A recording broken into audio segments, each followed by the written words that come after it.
We'll call this meeting to order for the City Council on Tuesday, January 18, 2022. It is just after 7 o'clock p.m. We will begin this meeting with an invocation offered by Reverend Israel Concepcion. Are you here? Right there. Okay, very good. After, if everyone will stand for that, and then after the invocation, we have the Pledge of Allegiance.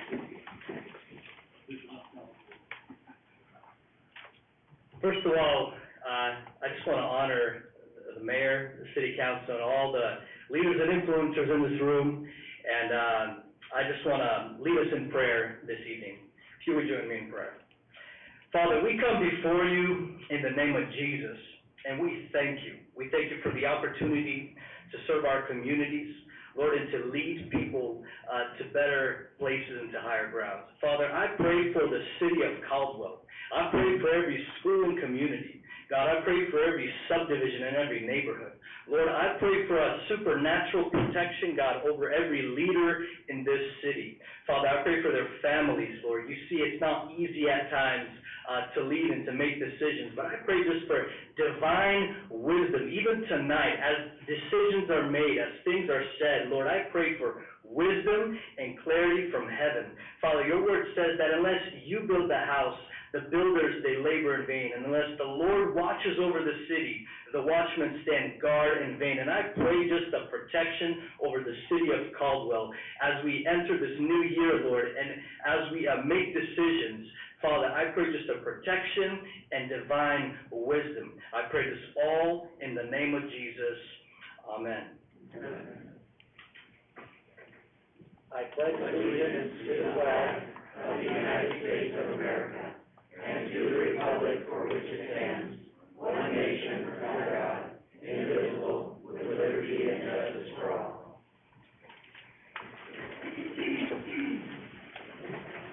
Thank you very much, Reverend Israel Concepcion. Appreciated that very, very much. Roll call, please. Madam Clerk. Yes. Councilman Baldwin. Here. Doty. Here. Dottie. Here. Register. Here. McGee. Here. Very good. So we do have a quorum to hear the agenda before us this evening. Are there any conflicts of interest declaration from any member of the council regarding tonight's agenda? Very good. We'll move on then to special presentations. First, we'll have our annual update report from the Airport Commission. Mr. Oates, I know I thought you were there, or your designee come on for it, and could you give us that presentation? If you don't mind stating your name for all of us that may not be familiar with you, and then give us your report. Thank you, Mr. Mayor. My name is Steve Kahn, and I'm the chair of the Airport Commission this year. And I think my remarks were in your agenda packet. First, I want to start by thanking Rob, Brent Orton, and Lisa for all the work they do to make the airport a success. They also receive a lot of support from Totally Effort, JUB engineers to prepare development plans. I think you've had a presentation on the airport master plan, which lays out the expected development over the next 20 years. That's almost finalized. The Flight Standards District Office in Helena has to sort of bless it before it can be finalized. I presented some material a year ago that's repeated in item number 3, and I understand there's some new council members this year. This shows the economic benefit of the airport to the city of Caldwell. This was done by the Department of Transportation for the aeronautics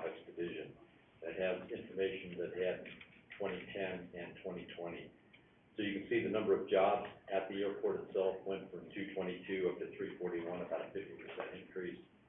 The earnings of those individuals went up almost threefold.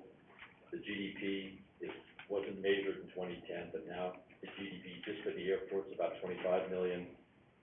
The overall output generated about 56, and then local tax being about 1.6 million. A lot of this arises from the number of aircraft that are actually based at the airport, and they measured about 400 in 2019, expected to grow to 493. So as the number of aircraft, there's a correlation between the number of aircraft and the economic output that's generated. And as those aircraft go up, that will grow also. I think the next table is item number 4 is particularly interesting. In the master plan, they projected what the construction would be over the 20-year life of that master plan. And it's about 43.6 million.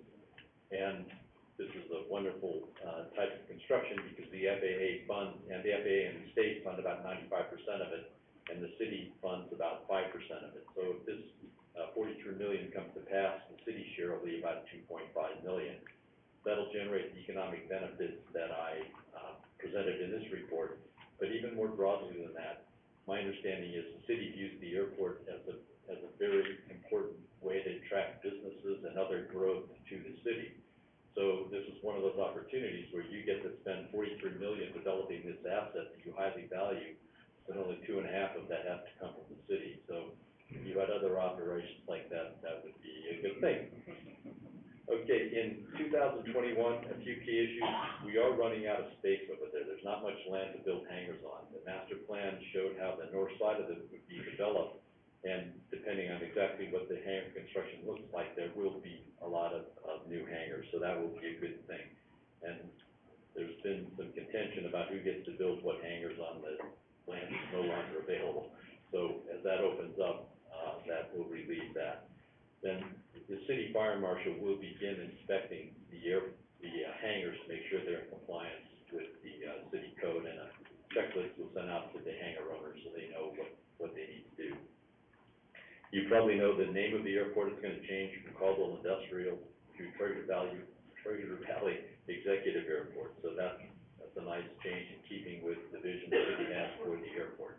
The frequency is also going to change from 122.7 to 123.0. In 2021, there was about 2.9 million in construction. That was all funded by the FAA. They relieved the city of having to come up with its share of the construction costs for the last year, so that was a nice thing.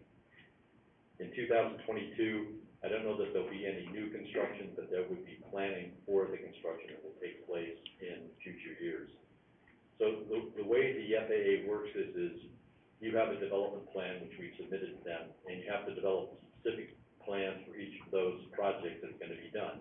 You put it in the queue along with the budget for it, and when your number's up, you get the approval and you get the funding. Well, this airport has been really good about getting their plans and budgets in the queue well done and on time. Some other cities haven't been so good, and so they forfeit their funding, and there've been a couple of cases where, because the city's been well prepared, it's gotten funding it might otherwise not have received. So I think, unfortunately, that doesn't happen very often for us, but it does happen, and it might happen again in the future.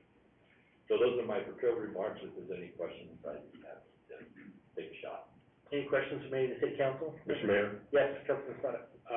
I'm just curious, catch up from my previous life on the council. There was always concern with Caldwell still being the secondary runway to Boise, is that still correct? Yes. Okay, and there was always a length issue and the thickness of the runway itself. Has that, any work been done on that? Well, in the master plan, it does discuss the strength of the runway and its ability to handle larger aircraft. And exactly, it couldn't handle 737, I don't believe, but exactly what the cutoff is, I couldn't tell you off the top of my head. I see. And do you have any figures on what percentage are executive fees versus just the private sector? How many executive planes come in versus private sector? Rob, do you know that off the top of your head? It is probably 5 to 10% right now to the executive side. Our vast majority are still general aviation. Okay, thank you.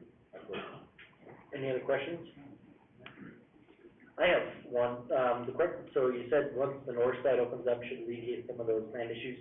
Is there a time frame where you know when that north side will open up for that? It will be in the near future. So, an interesting thing is, if the city were to wait to get the FAA funds to build the taxiways, it would take a while. So some of the people that want to put hangars over there are willing to fund those taxiways so they can get the construction completed more quickly. And Rob, do you know when you expect to have some hangars built over there? Later this spring. Very good, well, soon. That's great, excellent, very good. Well, there's no further questions. Thank you for coming down and giving that presentation. Next item on the agenda is an annual update report from Metro Community Services. Good evening, Mayor, Council. I'm Grant Jones, CEO of Metro Community Services. I want to first just thank the City of Caldwell, all of you, for your continued support. We couldn't do what we do every day at Metro Community Services without the support of the City of Caldwell, so thank you. 2021 was another interesting year, much like 2020, in all honesty. We suffered from the effects and the fallout of COVID, just like everyone else. Budgets were stretched. All of the things that we do every day were challenged. We had a tough year, and thanks to our employees, they're extremely committed, extremely dedicated, extremely loyal, so passionate about what they do every day, and that's the only way we were able to continue and to do what we do. I do want to say, and I meant to say this at the beginning, the City of Caldwell's support to us is critical. We had Mayor Nancolas, former Mayor Nancolas, was on our board. He continues to be on our board, and I'm really pleased that Debbie Geyer has joined our board. So, hi Debbie. So, I must tell you, the City of Caldwell is very well represented at Metro Community Services, and for that we're very grateful. So, thank you, Debbie, and for the support. I want to just give you a few highlights from 2021 to give you a little bit of an idea of what I said at the beginning about how COVID took a toll on us. So we have free, on-demand, door-to-door transportation for seniors, disabled, and economically disadvantaged. I'm sorry to report that we were a victim over the weekend of the catalytic converter theft ring that's going around. So one of our buses lost the catalytic converter, only $2,000, no big deal. But that is real, so I know all of you are aware of that, and for anyone in the audience, it's a very sobering situation where people are doing that. They're doing it very quickly and very efficiently, I might add. They're very good at the pros. But our ridership is continuing to rebound from COVID. I'll give you an example. Pre-COVID in 2019, we had over 13,000 boardings.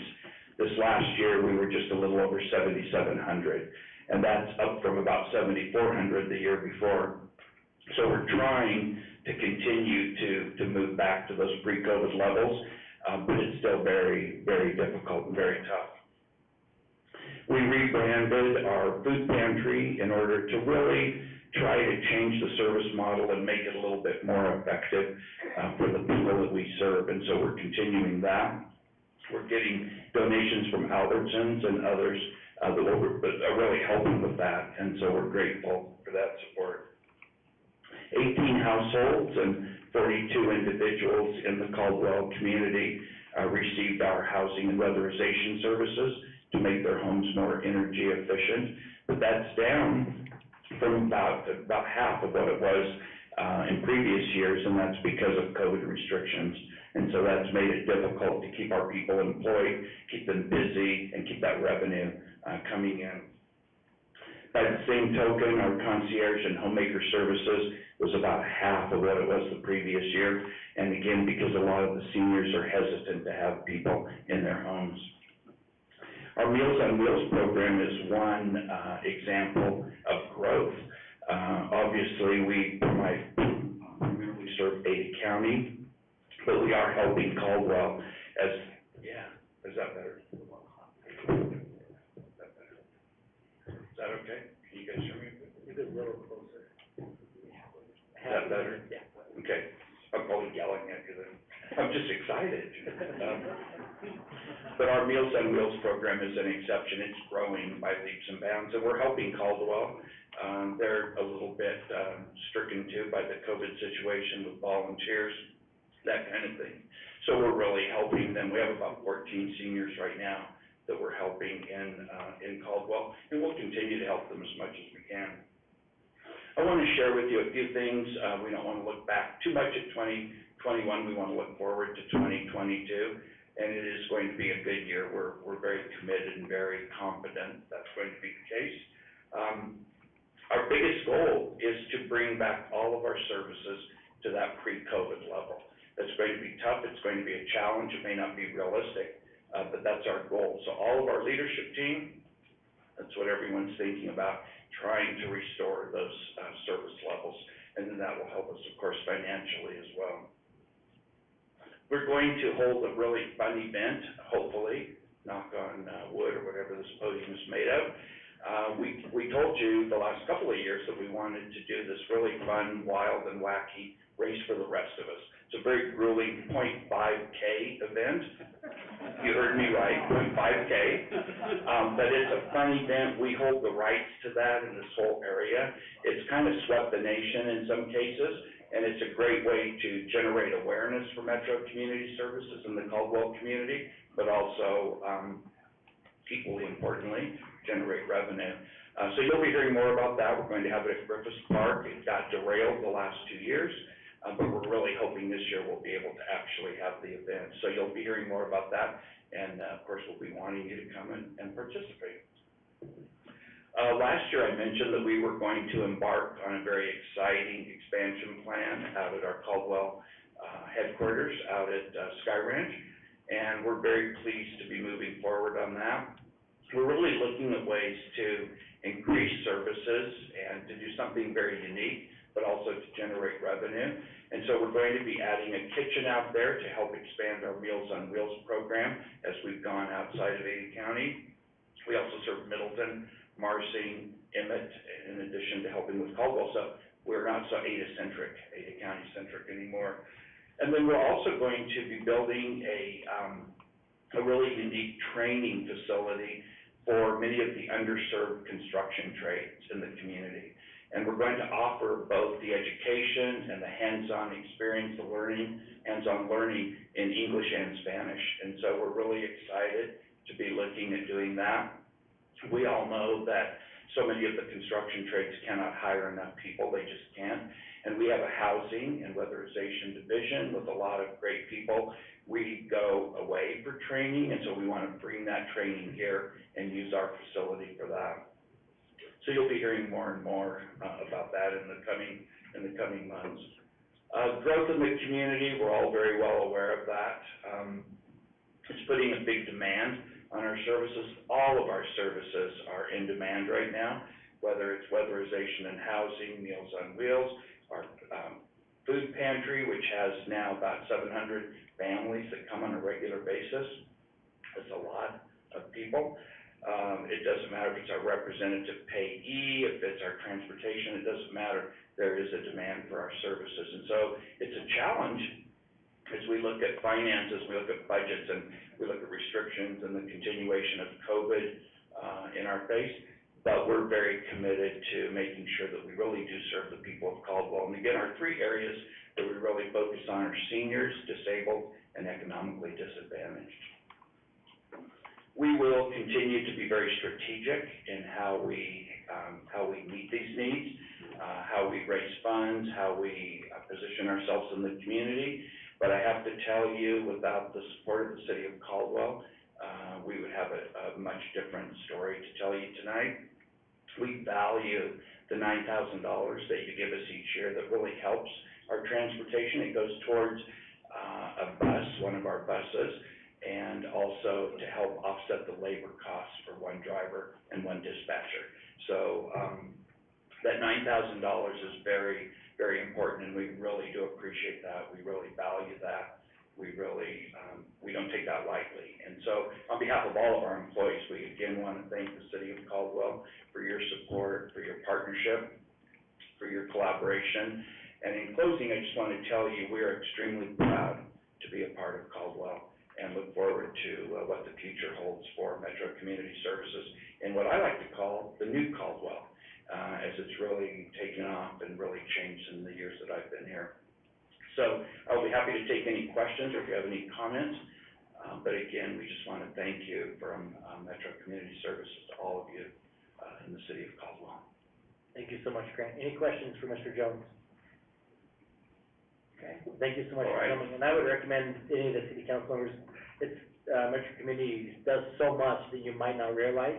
I'm sure if they have any questions, they can feel free to reach out to you and just learn about all of those different programs, how they benefit our community. So if you have any questions at all, reach out, except that, I learned so much about Metro Community over the years, and so they're a great organization, what they do, so. Thank you, and we would welcome your visit out at our facility anytime too, if we can show you firsthand what we do and the way that we serve our community. We'd love to have that opportunity too, so thank you very much. Yeah, you bet, thank you for being here. That moves us to our next item on the agenda, special presentation from the Caldwell School District Board of Trustees. We want to thank you all. I know that there's multiple, so if you want to introduce those also that will not be speaking that are here, they'll be value, obviously, our relationship with Caldwell School District, you're an integral part of Caldwell. So thank you for coming tonight. The time is yours. Okay, thank you. I don't know whether to, okay. So good evening, Mayor Wagner and City Council members. My name is Maricela Pesina, and I am Madam Chair for the Caldwell School Board. And to my immediate right is Vice Chairman Travis Manning. I'd like to introduce the rest of our board, and if they would please stand. We have Trustee Andrew Butler, we have Trustee Trish Robertson, and then Trustee Manuel Codina in the audience. And then we also have our superintendent, Dr. Shilling French. Right there. Yes. So thank you all. First of all, the primary reason we're here today is to strengthen the collaboration between our schools and the leaders of our community, which are you folks, the City of Caldwell. We appreciate the opportunity to showcase the Caldwell School District with a short video. It's about 2 to 3 minutes of who we are and our traditions. So if we could start the video, please.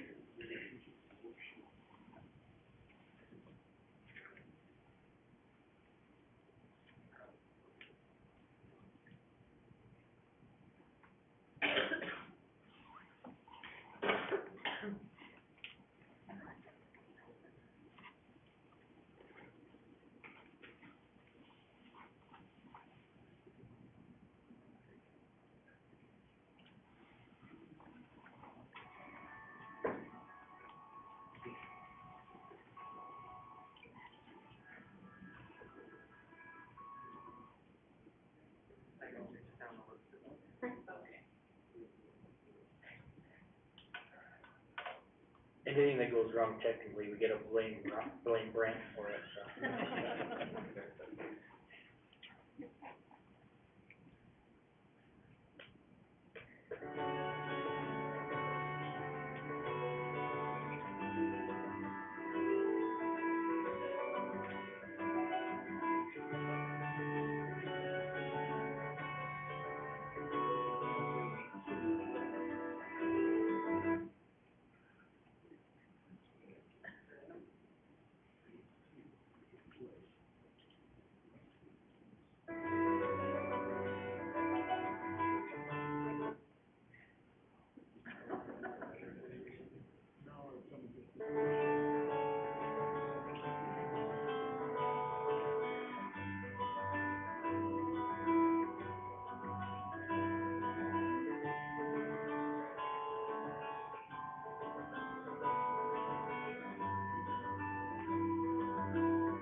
So yes, thank you to Jessica Watts, our social media guru. She's amazing, our media guru. She put that together for us. So, about the Caldwell School District, it was established in 1893, and for those of you who already did math, yeah, that was 129 years ago. Currently, it is the 15th largest school district in Idaho, and it serves approximately 5,300 students in our 2 high schools, 2 middle schools, 6 elementaries, and 1 online academy. Our student population is composed of approximately 62 Hispanic or Latino students and 34 white students. Our Caldwell School District is one of the biggest employers in our community with approximately 670 staff members that we employ.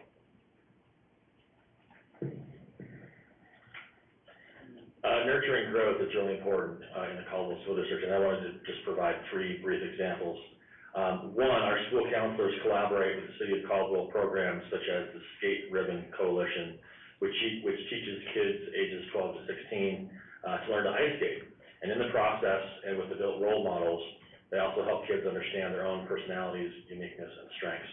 That's example 1. 2, the Caldwell High School Speech and Debate Team has been meeting with the Syringa and Jefferson Middle Schools in recent weeks and training them in mock speech and debate. And so they, just a couple weeks ago, had a little mock tournament, and so they're building relationships, helping the students increase their academic acumen and encouraging academic growth. Example number 3, our own new mayor, Caldwell Jerem Wagner, has for 9 years served the middle schools in our district by volunteering as a mentor for the Future Cities competition. And the Future Cities competition is a nationwide competition to help students build sustainable city models for long-term city planning. So we appreciate his long-term support. And our next slide talks about eliminating obstacles. One of the ways that we strive to eliminate obstacles is by all these programs that are showcased on this slide. Our first one is True Upward Bound program. It is a class that students at Caldwell High School can take that prepare them for college or vocational school through various enrichment courses, intensive mentoring, and academic support. Recently, our True Upward Bound students attended a ceremony at the state capitol with Governor Brad Little, who made a proclamation on November 8th, calling it the First Generation College Day. So we had Caldwell High School students who got to share their stories about being the first generation in their family to actually attend college, and that was an amazing accomplishment for them. We also have after-school programs, and those are Everyday Leadership, which is a new program in our school, 21st Century, which has been a program that we've had for a while, and we have to mention our Boys and Girls Club. We're so excited to have Boys and Girls Club in Caldwell. It just brings so much more to our community and to our kids that need it, the kiddos that need it. Also, we have school clubs, and a lot of them are clubs that you and I used to take when we were, or be a part of in high school. Some of them are FFA, FHLA, Environment Club, HASA, which is now the Future Health Professionals, DECA, which is a club that I was a part of, and then mine was professional, I think it was the Business Professionals of America, which is now the BPA. And then we also showcased in the video the Robotics Club, which is an amazing club that our kids participate in. And we also want to highlight, we are part of the Community Schools program. It's a system where families are empowered and students succeed inside and outside of the classroom. And this is a program that we partner with a lot of community organizations that make our community school work possible. We have it, we started at Sacagawea, we have a few years there, and we are now expanding it to 2 different other elementaries, and that would be Lincoln Elementary and Washington Elementary. Well, we are out of time. We probably have enough material for a good half hour, so we'll, we just appreciate the partnership that we have with the City of Caldwell, and all the things that we do together, whether it's allowing, patrons from our community to use Caldwell school facilities. We appreciate you allowing us to use the Brothers Park for the state soccer championships, and we look forward to the new Sisters Park which is being built right next door, to service our community. So we're so grateful for the support for the city and the patrons, that they've given us, and we are happy to stand for any questions you may have. Thank you so much for coming, and yes, I've enjoyed those years of service with Mrs. Farrell, our class, and also Caldwell School District was a very dear place in my heart, as I am a graduate of Caldwell High School, class of '95, go Cougs, on that, no offense to Councilman, we get in there for the Falcons, but, yes, lots of great memories, and it's just a great school district, and what you all do and what you have is amazing, so thank you for all of that. Any questions for any of the council members? Mr. Mayor, it won't be along those lines. I'll stay out of that. I'm outnumbered right now, I can tell. I do want to say something publicly, very quickly, and Mr. Orton will be very familiar with this as well. A few months ago, I sat on the Heritage Community Charter School Board, and a few months ago, we tragically lost our principal to COVID, and which was a terrible tragedy amongst 500 school children. And within a matter of hours, Dr. French and her staff stepped up to offer counseling services to those 500 students and their families, free of charge, without asking any questions. And the next day that we had school open, we had several counselors there from the Caldwell School District who were there to make sure that those kids were taken care of and supported after a very difficult time. And so I just wanted to publicly acknowledge her and her staff for taking care of those kids when we really need some help, so thank you. Thank you. Yes, thank you for those comments, so, and that's Caldwell right there, just step up and help out where needed, so thank you so much, Dr. French, for that, and Councilman G, thank you for bringing that slide, I was not aware of that, so thank you for mentioning that. Any other questions or comments from any of the council members? Okay, thank you again for being here, to you and everybody else. Trustee Butler, I didn't recognize you, your hair's gotten a little longer since the last time I saw you, so I was wondering who that guy was that walked in, so thanks for being here tonight. So, the audience participation, is there anybody in the audience that would like to, present something before council that is not on the agenda tonight? Yes, please come forward and state your name and.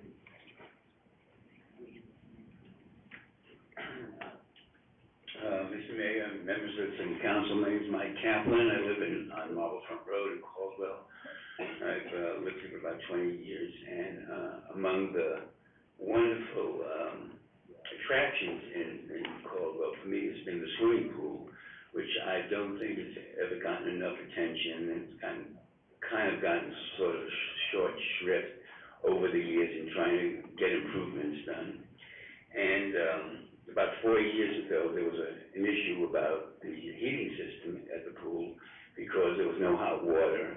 And I spoke to Rob, and there was a new system that was supposed to be put in. It was put in, but it was a year's delay before it came. And last year, it was a surprise to us who love going to the pool, because being able to swim outside is a real benefit, health-wise and everything else.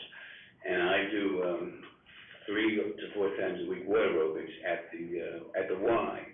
And we all look forward to being able to go to the pool. So when last year the pool wasn't open because of an electrical problem that wasn't cost efficient to fix because you're redesigning the pool itself, it was a great disadvantage to everyone who wanted to go to the pool. So I was a little concerned about how long it was going to take, knowing problems in the past that everything took like double the time that was originally estimated.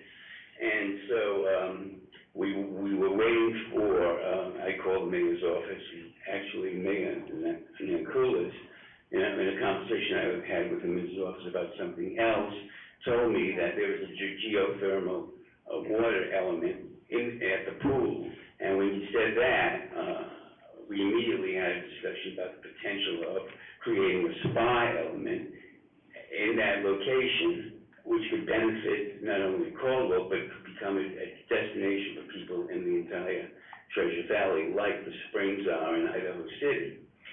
So we were waiting to see what the design for the pool would be like, and whether or not a component for a spa would be included. And I made a few calls, and I didn't get an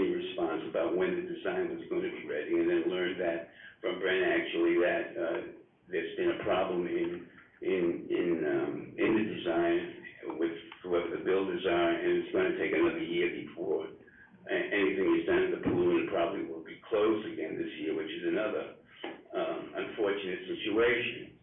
So, I'm speaking here, for myself and also for a lot of the ladies that I go into water aerobics with, who keep on asking me, what's happening with the pool, because I mentioned about spa, and the spa's gonna be great, and I said, I don't know anything, really, so that's why I'm coming here to stress the importance of when the design is done, that everyone really consider having a spa element at the pool, so it could be a year-round, attraction. Caldwell has got probably the best, Christmas lights display in the country. They also have the first, skating rip in here. And the pool, a spa at the pool can become a destination for a lot of people in the area. They won't have to travel, an hour and a half to, the Springs to benefit from the, attraction there. And, I've also mentioned, there are a few other elements that I think are important for the pool. One is that there be outside showers in addition to the inside ones, because it's much healthier with the COVID situation to be outside as much as possible instead of in an enclosed area. And secondly, every time that I've been at the pool, the water in the showers are never shut off, so there should at least be signs there. And all of the kids, the little kids who go there are supposed to take a shower. The faucets are too complicated for them to figure out, so they either leave the water on, or invariably I have to go there and show them how to put the water on. So I think it would be very, very beneficial if whenever that decision is made, there's a group of 5 to 10-year-olds who are taken to wherever the decision is going to be made, and let them decide what's the best faucet for them. So, I think that's about it. I did speak to the manager of the Springs, Kurt Geraldine is his name. He's a very accessible person. It took him 2 years to figure out the best way of getting the geothermal water to be a successful component of the Springs. And I think he's someone that should be consulted with what can be done. He was very open to discussing it or coming down or, participating in any way. So I do think that if there is a spa component at the pool, it will become a kind of a year-round attraction and will attract all kinds of business and other people coming into Caldwell. Thank you. Very good. Thank you, for coming down and discussing. Any questions from the council members? So I'll touch on a few, and Brent can kind of jump into and correct me or steer me in the right direction. So the nice thing about a new pool, we hope some of those issues we should be able to fix with automation of, shutting off the water, location of that, making it easier for that. Obviously, the pool is very old, and the design of it was many years ago, and so I think some of those issues will be resolved as we have the new design of the pool. As you mentioned, it was closed this last year, and unfortunately, looks like it will be closed again this summer. We would love to have it open, but as you mentioned, there's some design issues, and also cost issues that have come upon, that we started, and correct me if I'm wrong, this, Rob, or Brent, I apologize, that around $6 million, jumped to $9 million, last figure was $12 million. So, just costs that have just gotten just exorbitant and just well beyond what we were expecting to pay in that regard. Do you think that any of the $1.5 billion that Idaho now has in excessive tax revenue could be accessed in any way to help the budget? We can definitely ask the governor, but I don't know if he'll meet us to that, any portion of that. So we are definitely, it's on our radar. I saw Brent actually writing down, I think you wrote down the name that you had mentioned. So I'm sure I'll reach out to him in that regards, because that could be a great amenity. And that could be maybe one of the positives that come out about having it delayed another year. Maybe there's some things we missed that we can add to it to make it even better. Because we want to give the best experience to the citizens of Caldwell, but also use those tax dollars prudently. And the way costs have gone is just right now a very difficult thing to do in that regards. But we'll take all that into consideration. I know Brent wrote that down, and get in touch with us. So thank you so much for coming down and expressing. Well, thank you, I'm looking forward to the spa. Yes, I am too already. Oh, you mentioned that. I don't have to drive up to Idaho City anymore for that. I think we have one other that wants to come forward, audience participation in regards to nothing that is on the agenda tonight. Chris Draco, 2019 Fairview Avenue. I wanted to talk about the last city council meeting that was on January 4th, correct me if I'm wrong. When city council took a vote to the new appointee, it was a 3-2 vote no. And I'm assuming this was out of ignorance and unaware of the law, but Mr. Mayor, when you said we will table that to the next meeting, that's actually against Idaho statute. And I hope I'm not the first one that's telling you this, because there's a lot of professionals in this room that should have caught that way before I did. Just to let you know, Idaho statute is 5205, refusal to confirm appointments, vacancies. If the city council shall refuse to confirm a nomination, the mayor shall then within 10 days thereafter nominate another person to fill the office, and he may continue to nominate until his nominee is confirmed. If the mayor fails to make another nomination for the same office within 10 days after the rejection of the nominee, the city council shall appoint the suitable person to fill the office during the term. The affirmative vote of 1/2 plus 1 of the members of the full council shall be required to confirm any nomination made by the mayor. Whenever a vacancy shall occur in an appointed office, the vacancy for the unexpired term shall fill by appointment in the same manner as the original appointment. So I would say that we did, I did, make the nomination that same night, so definitely within that 10-day time period. It's another nomination, you can't nominate the same person. I don't think it says that. I guess we could refer to the city attorney. It says right here, another. So we'll let the city attorney Thank you, Mayor. weigh in on that. Statute's being read is relevant to appointed officials, not vacancies on the city council. It says any appointment. So, Speaking to appointed officials. Nomination, I'm sorry, to confirm any nomination. so again, yes, so with the city attorney, say that's for appointed officials, that code section, which would be the city attorney, public works director, city engineer, not for nominations for filling a council seat, it appears in that regard, so. All right, We appreciate you bringing that. I want to know the record, I disagree with that, and, I'll be looking further into it. Thank you very much. Okay, that moves us on, so before we move to the consent agenda, we do have an amendment to the agenda. Mr. Mayor? Yes. We actually have two amendments. Two to the amendments, agenda. yes, thank you. Yes. The first one is on the consent calendar, item number 36. The date listed is incorrect. It should read, approve the appointment of Brad Doty, City Council seat 1, to the Urban Renewal Agency Board of Commissioners for a term to expire July 1st of 2025. And it just, the correction is just the date. And the reason this is included on the agenda is because of that incorrect date on the previous report. The second one is old business, item number 2, addition. This was not put on the agenda, but it is supposed to have been there. It's an action item, the election of city council president and vice president for the year of 2022. And again, it was inadvertently left off the agenda at the time it was published. Very good. So we have a motion to amend the agenda to amend item number 36 on the consent calendar for the correct date. Apologize for that, but I think we got it right now, so July 1st of 2025. And that's for the appointment of Councilman Doty to the Urban Renewal Agency. And then also adding old business item number 2, election of city council president, vice president, which was inadvertently left off as it was a continued item from the previous city council meeting. So is there a second? So, motion by Councilman Allgood, second by Councilman McGee. All those in favor, say aye. Aye. Any opposed? Great, now motion passes. Let that be reflected on the agenda. And Debbie, I challenge you to ensure that I don't forget that item on the old business. So with that, we'll move us to the consent calendar as amended. Do we have a motion to approve the consent calendar as amended? So moved. Do we have a second? So we have a motion by Councilman Stoddard, second by Councilman Doty, to approve the consent calendar as amended. All those in favor, say aye. Oh, does it have to be a roll call? Okay, yes, correct, our contract amendment. Yes, roll call vote, please. McGee, Yes. Alden, Yes. Doty, Yes. Dottie, Yes. Ister. Very good, motion passes unanimously.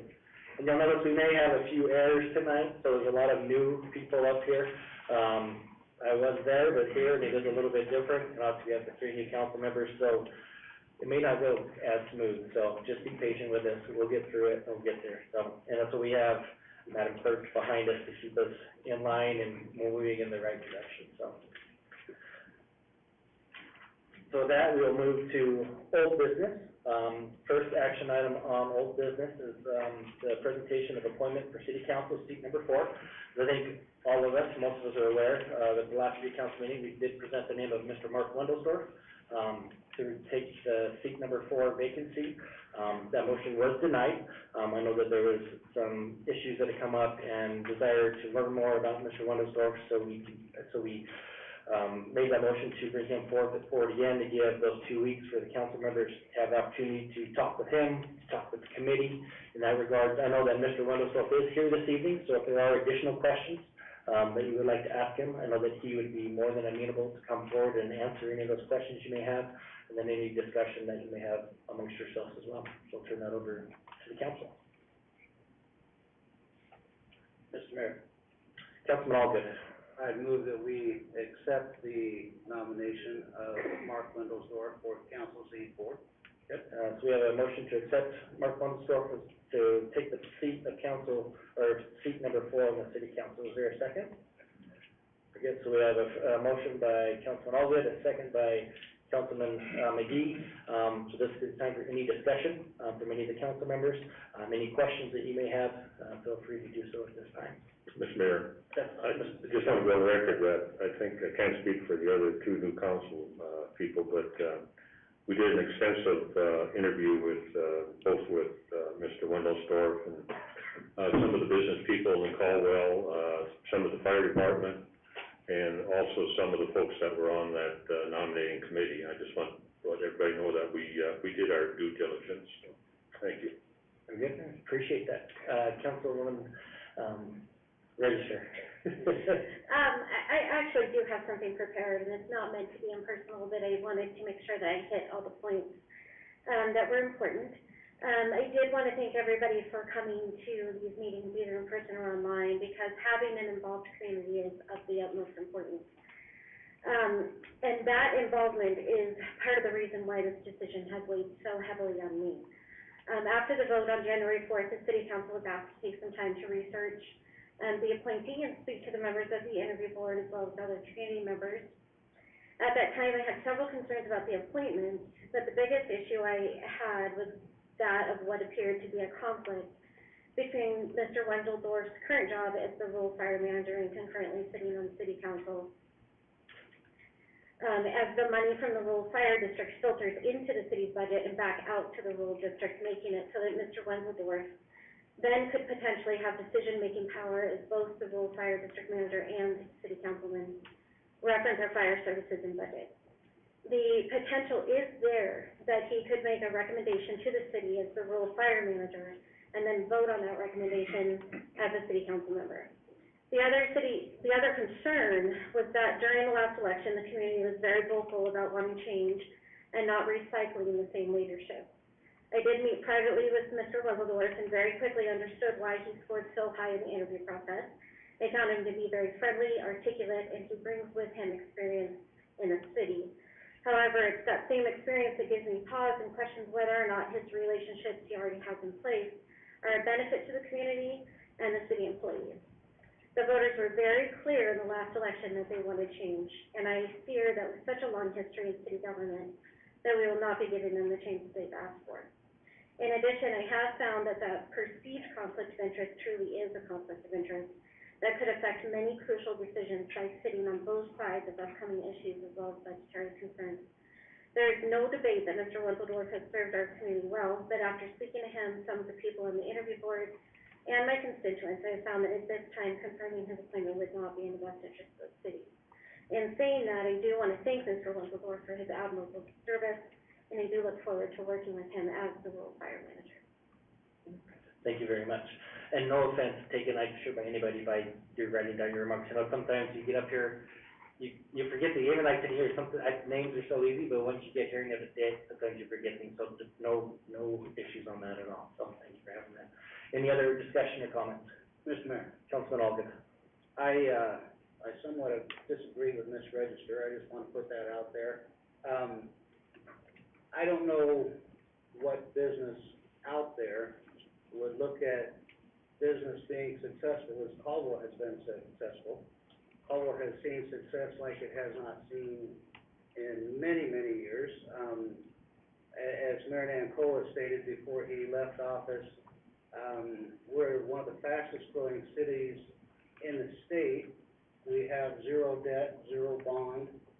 Our finances are in order. We pass audits almost to perfection every year. Our citizens are safe, our crime rates are down, our safety is up. And Mr. Wendelsdorf has been part of that, growth and improvement and, success that this city has seen. And to say because he was part of that, now makes him ineligible to continue to be part of it, That's not what I'm saying. doesn't make sense to me. I mean, he's been as much part of this as anybody else has. And out of a city of 63,000 roughly, we had, less than 5,000 people vote. And so I don't think that's a referendum on leadership of the city, is what I'm saying.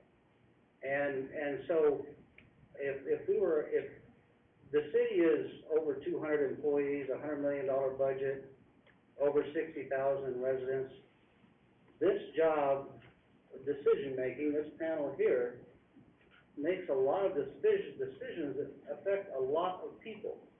And some institutional knowledge and some basis for what we're making our decisions on, and I speak for me, having been in a similar position, is extremely helpful. I mean, to know where we were 10 years ago or 20 years ago, and compare that where we are now and not make similar mistakes or that kind of thing, has been a very valuable thing for me personally, is to know, well, you know, hey, if we saw that 10 years ago, and that didn't work, maybe we should consider something different, is valuable.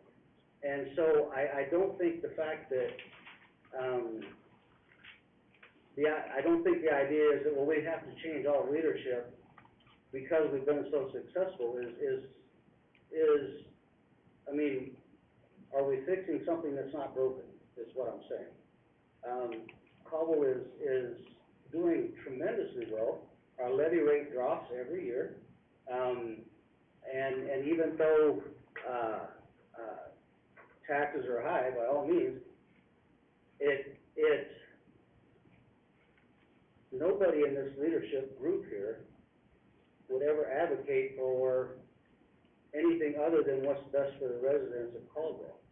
And so, I don't know, I feel like it's being held against Mark that he has experience, and that just concerns me. I mean, for instance, the rural fire district, there have been times when Mayor Wagner has had a conflict because he had prior business with planning and zoning, and he simply sits in the audience, and Mark would do the same thing if it had something to do with rural fire.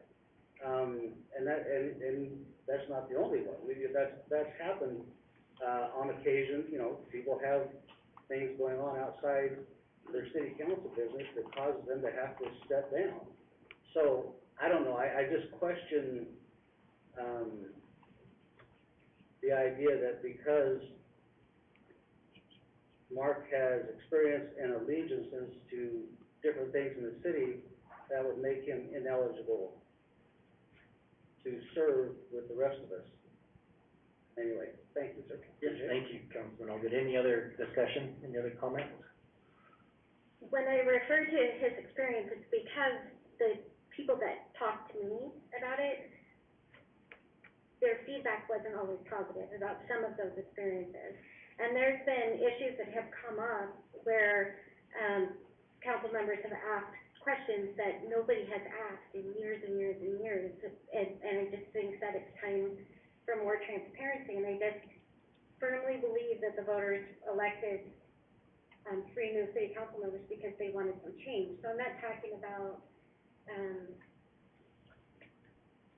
not having somebody with experience on council, I'm just saying that the feedback I've received, along with the conflict, has not necessarily been positive. Any other comments, any other discussion? Thank you, appreciate it. Okay, we will do a roll call vote then. So the motion was to approve, the motion was to approve, the appointment of Mark Wendelsdorf to city council seat number 4. So the motion was made by Councilman Allgood, seconded by Councilman McGee. Madam Clerk, will you please call the roll? Yes. McGee, Yes. Alvin, Yes. Doty, No. Dottie, No. Register. No. So the motion fails, on a 3 opposed, 2 in favor in regards to that. So I, at this time, would like to thank Mr. Wendelsdorf for putting his name out there, being part of the process. Sometimes the chips don't fall where we think they will, and that's all right, and we respect that. But I do want to thank you with all my heart for putting yourself out there, because I know it's tough, just like running an election, as we all know, it can be a tough thing. So putting your name out there for that, but we appreciate that, and we appreciate the committee that also was part of that process. That went through, again, just kind of to go over again the process for those that maybe weren't here last time. We had 21 applications, for the open council seat, which was an all-time record. Out of those 21, the committee that was selected and put together, we did that down to 9 for interviews. We went through 2 pretty much full days of interviews. It was a couple of long days. Jerry's here, no, and Dr. French, she was part of that as well, so thank you so much for your time. And to all the other committee members, went through that, interviewed each of the committee or each of the applicants, that, of those 9, rated those 9, Mr. Wendelsdorf. So from that, 2 of those names, I chose from the top 2, as the mayor has the right to basically choose anybody he would like to present. We felt this was the best way to vet out the candidates, and I told the committee that I would choose from the top 2 that were presented, and Mr. Wendelsdorf was, as mentioned before, far and above the number 1 choice. He was, out of the 8 members of the committee, 6 of them put him as their number 1, and the other 2 put him as number 2. So made it pretty easy for me to choose Mr. Wendelsdorf from that, but again, the city council has that prerogative, and we respect that, in that regard. And so, thank you again, Mark, for doing that, and for, as was mentioned, I think, by everyone up here, thank you for all of your years of service to the city. Does not go unnoticed, all that you did for our city and helping us move forward, and thank you again. So with that, just to make council aware, we do need to fill this seat, obviously, we want to do it sooner rather than later. So the name that, we will present another name, the next city council meeting. As mentioned, that the committee did vet out the 9, the top 2, Mark was number 1. The second place, I guess you'd say finisher, was also a clear number 2. He received 5 of the 8 second place nominations for that. So the other 2 were to Mr. Wendelsdorf, so really all but 1 that didn't go to Mark. And so he was kind of a standout for number 2 as well. That was Matthew Lind.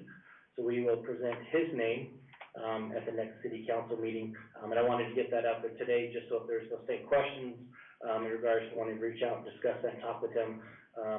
But I believe you'll find that the main issues that appear to come forward today, he's not been an employee of the city, anything of that, obviously not a member of the Rural Fire District. But we would respect the committee and what the process they went through. And again, like I said, it was a pretty clear and definitive choice for the second choice on that. So we'll present that. That'll be on, as a new business action item at the next city council meeting. We'll present that name for your confirmation or not at that time.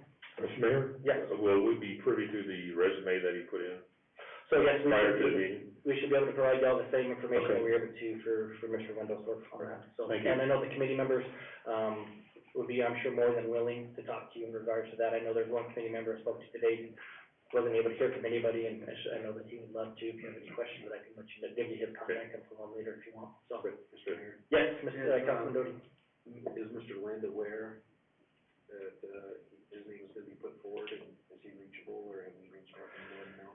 I am sure he is reachable. We have his contact info, so we'll reach out to him tonight on that, and then we'll get you his contact information as well. I'm sure he'll have no issue giving you all his numbers, so, but yeah, we'll reach out to him and make that available to you, so be able to discuss and talk with him in that regard. Okay, so with that, we will move on to action item number 2, under old business. This was continued from January 4th, 2022, and that is the election of a city council president and a vice president for the year 2022. And then I would stand for any motions for city council president. Mr. Mayor. Councilman McGee. Mr. Mayor, I nominate Chris Allgood as city council president for the year 2022. Very good, is there a second? Okay, so we have a motion, to nominate, Councilman Allgood as city council president for the year 2022. And so the motion was by Mr. McGee, a second by Councilman Doty. And I apologize, Councilman McGee, still getting used to that. Is there any discussion on that motion? Seeing none, will the clerk please call the roll? Register, Yes. Sonic, Yes. Tony, Yes. McGee, Yes. Alvin. Yes. Okay, you're going to say yes or no, you're in, so you might as well make it unanimous, so. You did hesitate, I noticed that, so thank you, but, yes, but, Council President, Allgood was our council president last year, did a fantastic job, so I have no doubt you'll do a great job this year as well, and I promise I'll try not to be out as much as, Derek, former mayor, and Cole, I know you had some medical procedures last year that put you right in the hot seat, and you did a great job, by the way. You did, Yeah, I was very impressed, so now that I know you do so good, I won't be too worried. Stay healthy. Very good, me too, that's what we hope. So with that, that'll move us on for vice president. Do we have any nominations, for election of a vice president for the commission, or for the council for the year 2022? Mr. Mayor, Councilman Allgood. I would nominate Councilman McGee to be the vice president. Yes, we have a motion to nominate Councilman McGee for vice president. Is there a second? Second. We have a nomination, or a motion by Council President Allgood, and a second by Councilman Spodek, for Councilman McGee to be the vice president for the year 2022. Is there any discussion? Madam Clerk, could you call the roll, please? Alvin, Yes. McGee, Yes. Doty, Yes. Register, Yes. Sonic. Yes. Very good, so motion passes 5-0. He did not hesitate, Council President, but he didn't sound enthused either. So I don't know which of those two was worse, but very good. So we did get something accomplished tonight, so that's good. So thank you very much to all the council people for that. So that concludes old business. So with that, we'll move on to new business. So the first item of new business, is, let's see, this from a previous, it's for a bill number for an annexation. Okay, so it was already approved, is that correct? We're just doing that. Okay, so this is for, to consider bill number 31, orders number 3351 for case number annexation 21, 8 Wagers Acres annexation with a request to waive the rules, pass on the first reading and approve the summary for publication. And just as a note, this case was heard December 20th, 2021, and the order of decision, and approved, I'm guessing on that night, and order of decision is signed January 4th, 2022. So this is just tying up some loose ends on that regard. So we have a motion for the approval of that bill and ordinance. So moved.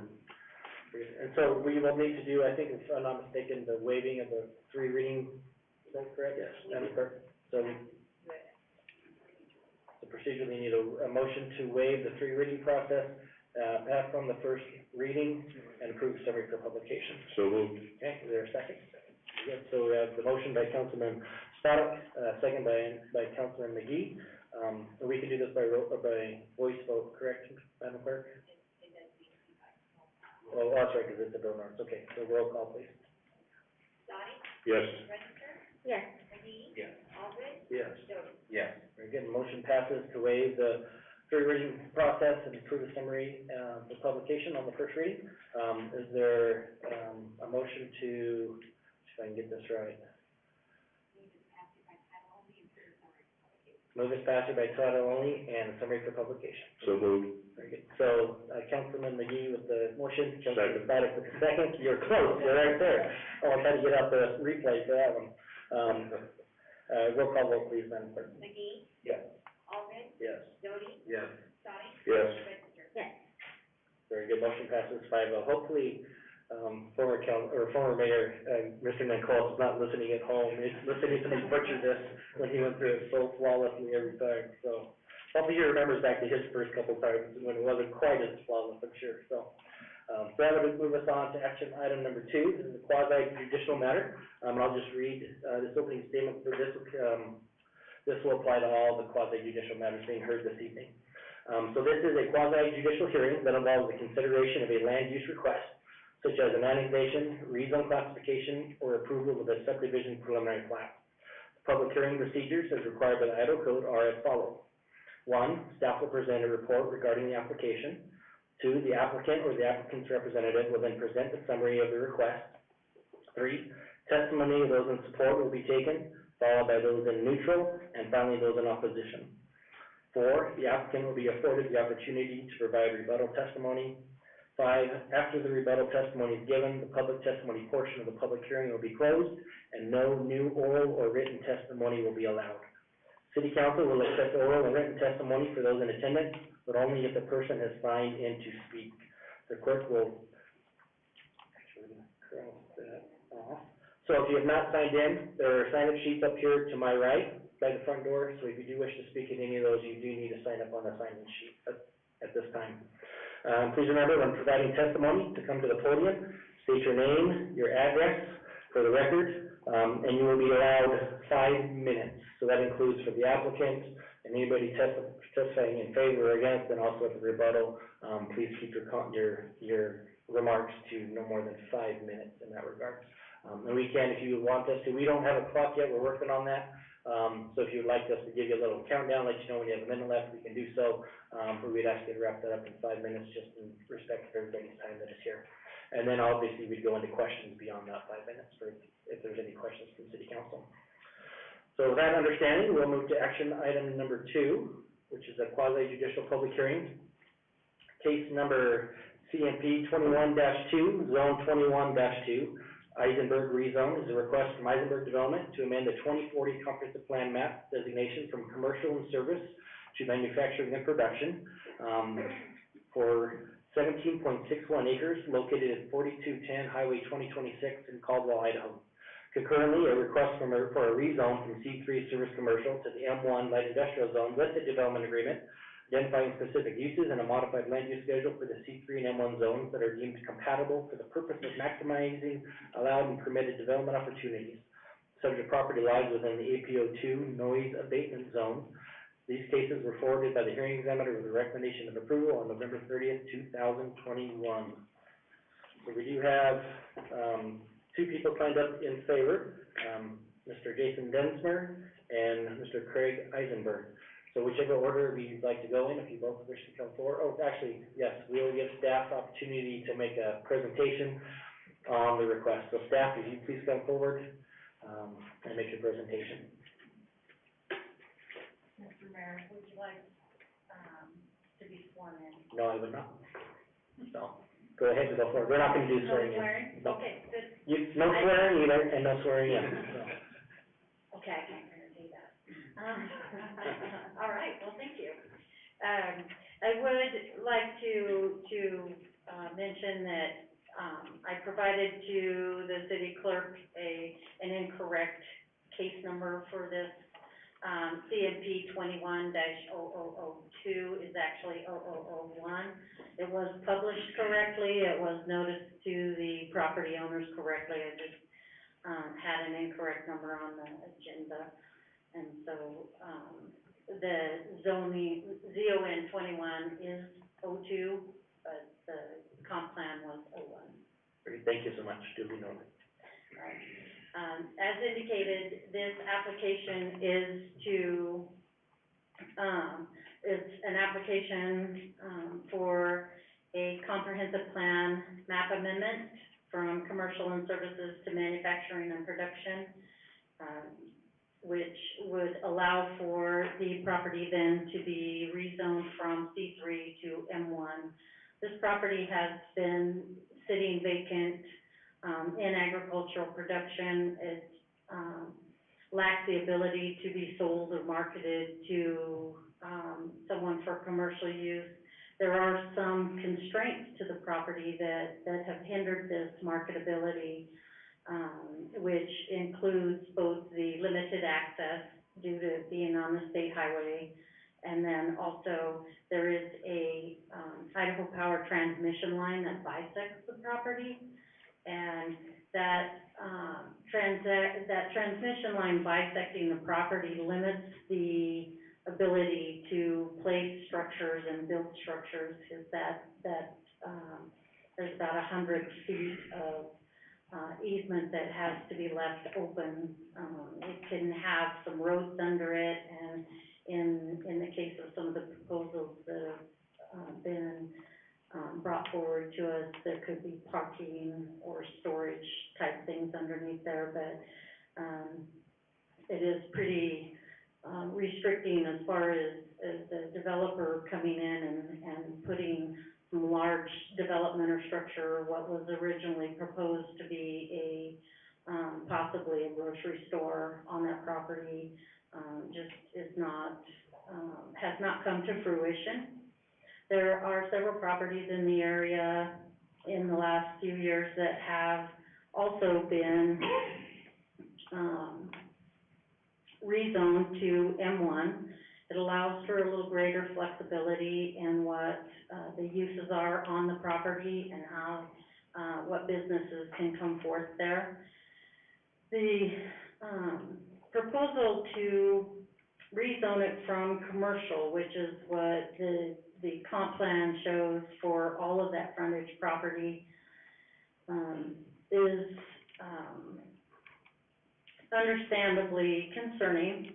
The applicant requested that a development agreement be put in place to, ensure that the property was developed in such a way, if it were allowed to be, marketed as M1, and rezoned to M1, that it would be developed in a way that was not, distasteful or aesthetically poor along that, entrance corridor to the city, and would kind of mimic the, commercial aspects that are being brought forth there along the corridor.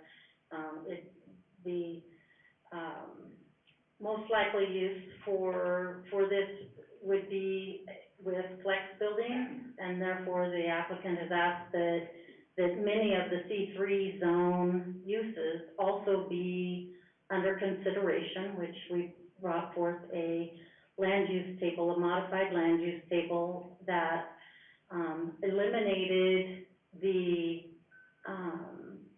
kind of heavy industrial uses in the M1 zone that would be allowed in the M1 zone, that would not be compatible with the commercial uses, but it really opened up the number of C3 uses, you know, basically retained many of the C3 uses. And so it's truly what the applicant is requesting and staff is supporting is a mixed use,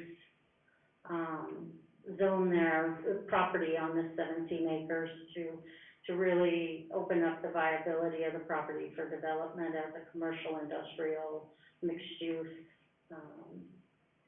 property. And I will stand for questions.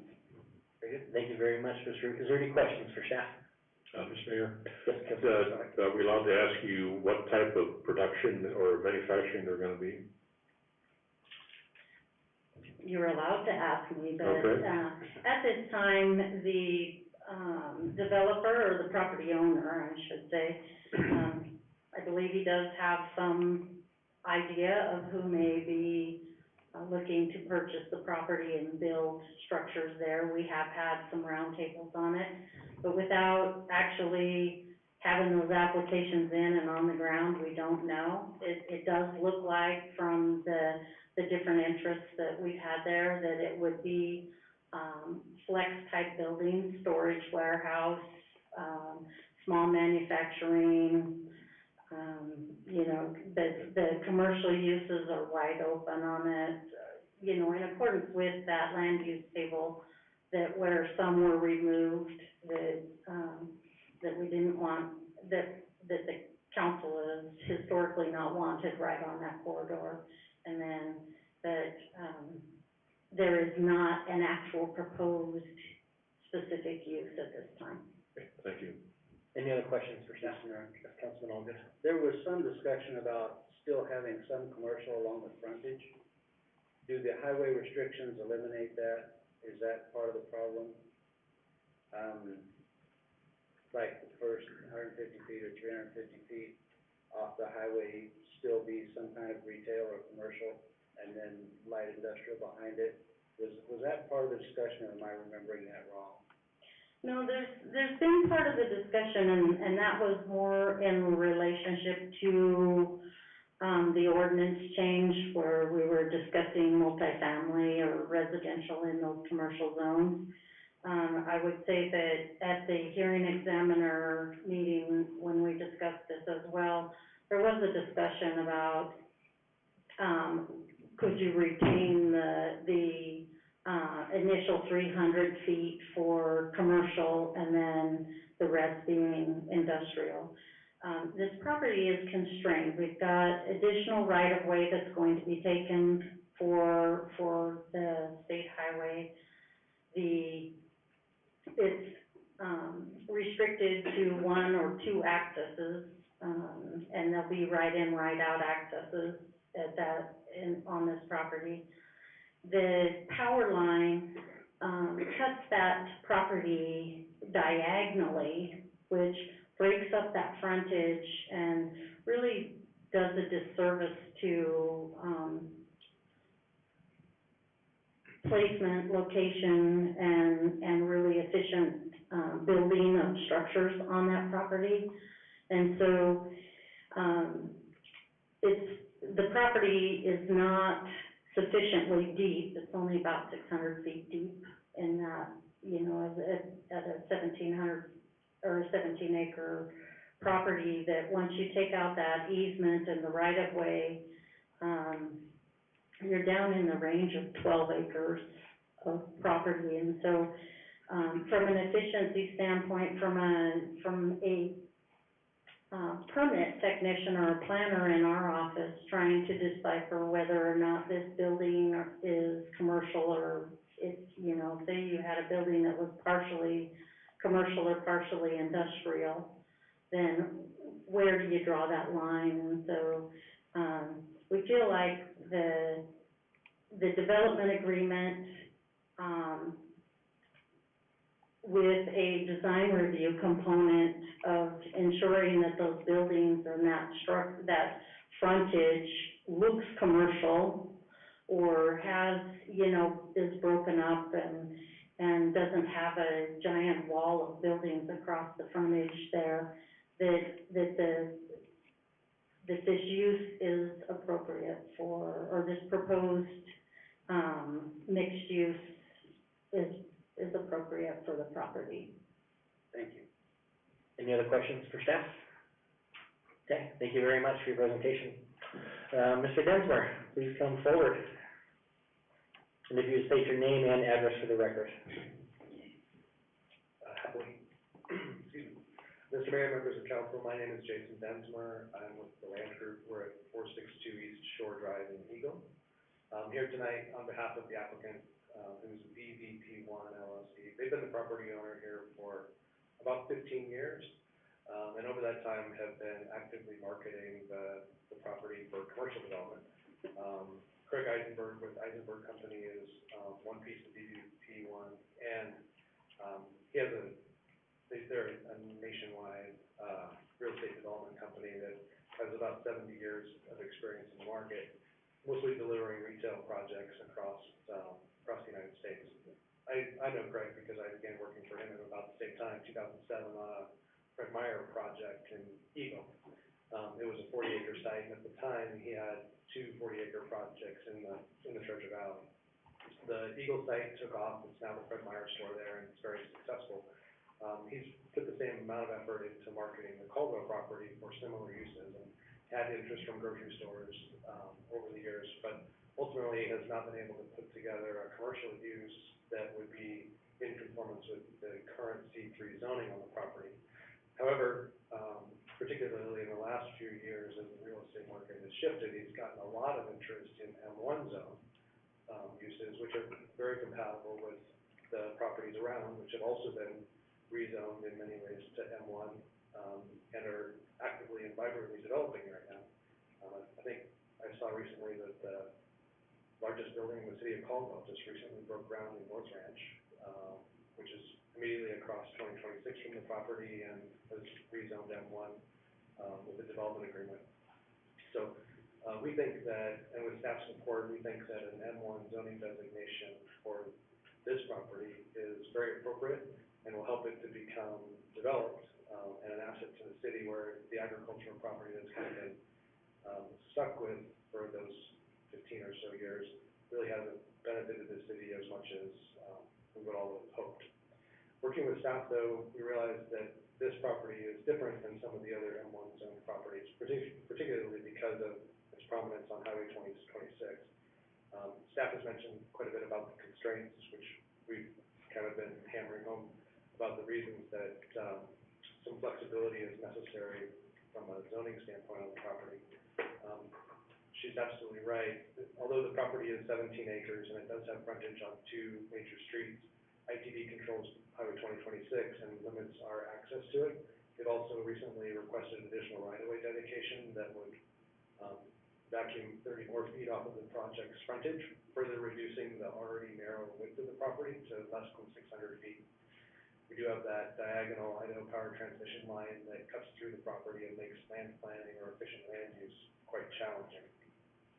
That said, the uses that would be available under a rezone to M1 are well positioned in the market, and we think there would be, almost immediate development of the project with land uses supported by that, whereas the C3 zoning uses have been difficult.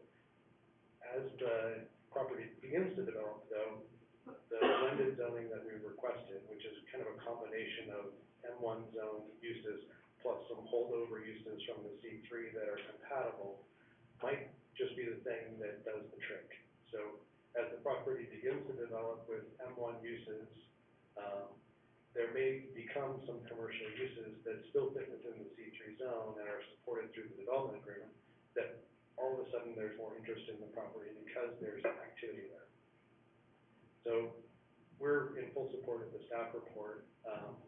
We really appreciate working with staff to create what they refer to as a mixed-use zone or kind of a combination zone. I really see it as a blending between 2 zones that were already quite compatible on your land use table.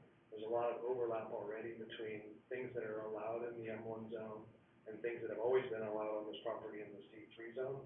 And so we just tried to build some correlation between those items on the table and then add in a few items that are technically more on the M1 land use designation, that we think will really help the property to develop in the near term. That said, we've reviewed the staff report, we understand the conditions of approval, we've reviewed the draft development agreement, and are in full support. I'd be happy to answer any questions you have. Okay, awesome. Thank you so much, Mr. Dunsmore. Is there any questions from council?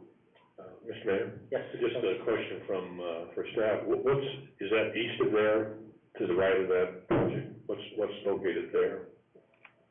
Those buildings, there you go. Mr. Mayor? Yes. Councilman Sadek, this, I'm gonna cheat and use this, how it's gonna be. Yeah, we have a medical French Fitness is just to the east of there. Okay. That white building, yeah, right there. And you have the Greg Uridia project, housing project here, Department of Labor just down south. Right, okay, got it. Get you down, Thank you. Any other questions from city council? Councilman McGee. Mr. Mayor, just observing it, what a great way to solve a problem, right? You've got these power lines that are clearly an issue, and I'm sure, it sounds like they've been an issue for quite a long time, right, in developing the parcel, and the development agreement that continues part of that with some, some new flexibility is probably a pretty smart way to go. So I applaud the staff and the developer for coming up with what seems to be a pretty smart solution. Thank you, Councilman McGee. I was thinking that same thing. So it's nice to see come together, work together, make the project work. So well done to staff and to you, Mr. Dinsmore and Mr. Eisenberg. So thank you so much. Any other questions? Okay, very good. Mr. Eisen. Somebody just left. I'm sorry, Mr. Mayor, we just hung up on it, we did a little weird tonight, I apologize.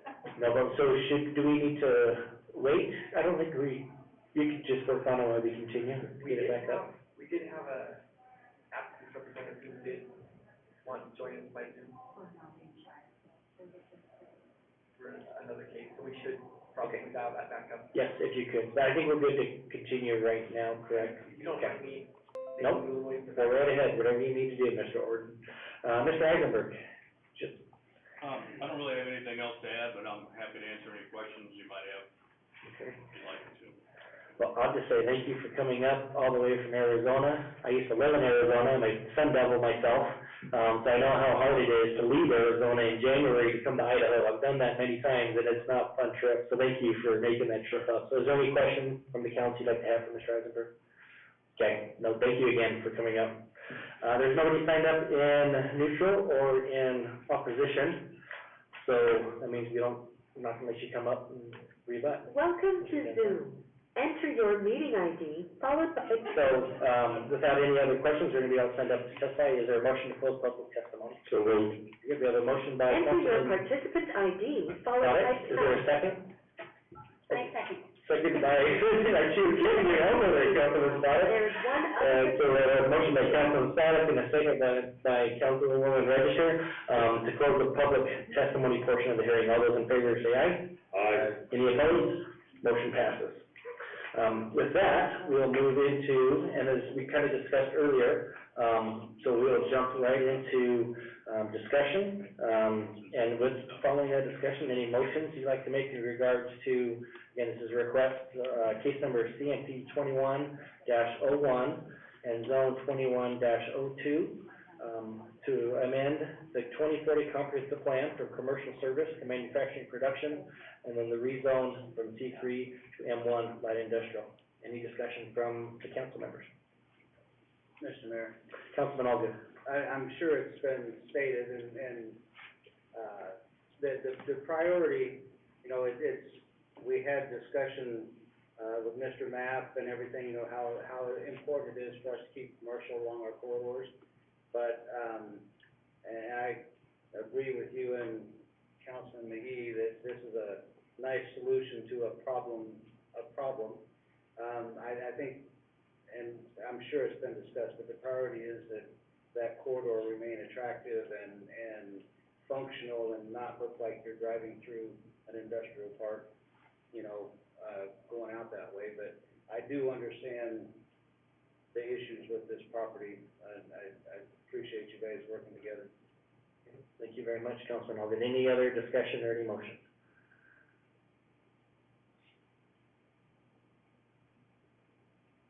Okay, so, I'm gonna make a motion, but on your new procedures, I'm not quite sure how it works, so we're gonna. We'll work through it. Yeah, so there is an order of decision here that I would make a motion on, but it is only for the comprehensive map plan, and then there's a second one, you know, on through the policies. Do I read them both together, or how is it that we would encompass both of them? So you can just make it for both, it can be a motion, so you want to include, if you're going to, if it's an motion for approval, you make a motion to approve the findings of fact, conclusions of law, and order of decisions for case number CMP 2101 and ZN 2102 with the conditions as outlined by the staff. Okay, so, let me get down here. I'm not sure if yeah. Okay, so, order of decision, I make motion. Based on the findings of fact and conclusions of law, the city council hereby orders that case number CMP 21-000001, a request to modify the 2040 comprehensive plan map designation from commercial services to manufacturing and production for parcel R35307, containing approximately 17.61 acres, for the purpose of changing the zoning designation from C3 service commercial to M1 light industrial to provide flexibility in development and constrained property, plus, down to the next order here,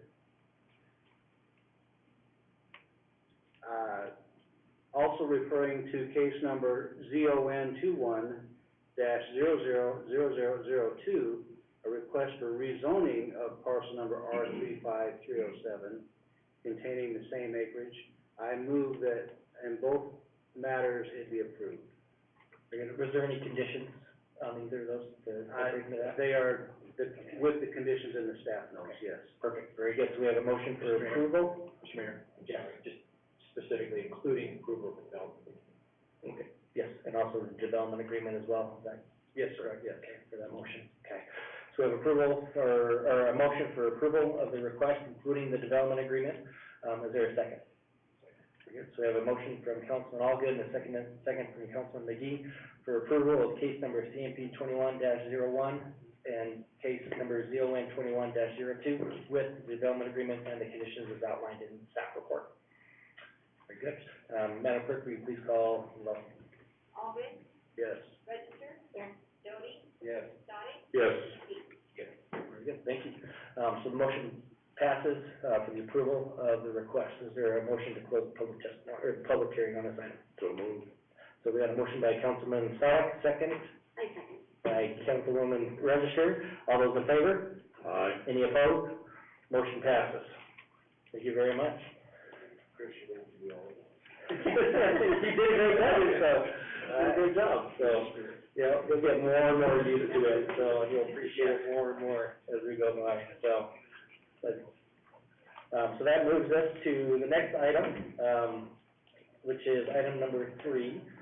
Consider resolution number 14-22 for case number CMP 21-002, the 2040 comprehensive plan map amendment. This would be an amendment from commercial service to manufacturing and production. So I'll read this resolution by title only. The resolution of the City Council of the City of Caldwell, Idaho, amending the comprehensive plan and land use map, affirming that prescribed notice and hearing requirements are met in accordance with Title 67, Chapter 65, Idaho Code, and the Caldwell City Code, and providing an effective date. Do we have to waive a 3 reading process on this? No? Okay, good. So, do I have a motion for the adoption of this resolution? So moved. Good. So we have a motion by Councilman Allgood, and a second from Councilman Stoddard, for approval of resolution number 14-22. Could we do this by voice, Bill? All those in favor? Aye. Any opposed? Motion passes. Resolution is approved. That would move us on to action item number 4. This is for consideration of bill number 57, ordinance number 3376 for case number ZON 21-02, with a request to waive the rules, pass on the first reading, and approve the summary for publication. So the first motion we would need would be to waive the 3 reading process, to be able to pass on the first reading and approve the summary for publication, if I'm not mistaken. So is there a motion to that? Oh, and we'll read this into the record by title only. Thank you very much, Debbie. She's gonna deserve a raise after all of this, so.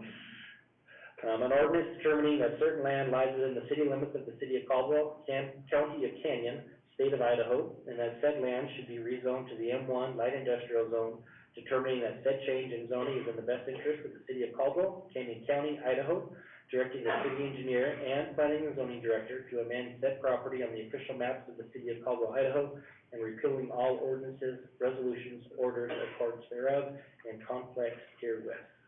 Mr. Mayor, Councilman Allgood. I move that we waive the 3 reading rule and consider bill number 57, ordinance number 3376 on its first reading. By title only. By title only, yes. Very good. So I have a motion by Councilman Allgood and a second by Councilman McGee to waive the 3 reading process and to approve, or to consider bill number 57, ordinance number 3376 on its first reading by title only. Madam Clerk, will you please call the roll? Allgood, Yes. Doty, Yes. Dottie, Yes. Register, McGee. Yes, that passes. Do I have a motion to adopt? Mr. Mayor, Okay. Yes, Councilman Allgood. I sponsor bill number 57, ordinance number 3376, and move for its passage and approve the summary for publication. Is there a second? Second. So we have a motion by Councilman Allgood, a second by Councilman McGee to, did I get this right? For the adoption of bill number 57, ordinance number 3376 on its first reading, approved by title only and the summary for publication.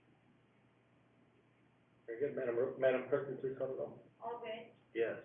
Jody, Yes. McGee, Yes. Dottie, Yes. Register. Yes. Very good, thank you very much. Item passes. So that moves us on to action item number 5, which is another quasi judicial public hearing. This is for case number SUB 21-027, a request by Trilogy Development for preliminary plat for Chestnut Heights South subdivision, consisting of 58 single-family residential lots with an average lot size of 8,439 square feet, 10 common lots and a common driveway lot in an R1 low-density residential zone. Subject property, 19.6 acres, and is located approximately 2,000 feet south of the intersection of Homedale Road and Florida Avenue on the east side of Florida Avenue in Caldwell, Idaho. Case was forwarded by the hearing examiner with recommendation of approval on November 30th, 2021. Staff, would you please make your presentation? I remembered it, even though you're standing there, I had it in my head to say it, so, but thank you for the reminder to come up. Staff, it's all yours. Thank you, Mr. Mayor and City Council, Debbie Root, Senior Planner, 621 Cleveland Boulevard. As indicated, this application is, an application for a preliminary plat to develop 19.6 acres of R1 low-density residential zoned property. The development contains 58 single-family residential lots with an average lot size of 8,439 square feet. It meets the minimum requirement for 6% qualifying open space for an R1 low-density residential development. The development provides amenities and connecting pathways, and as shown on the revised exhibits A11 and A12, the developer has provided for the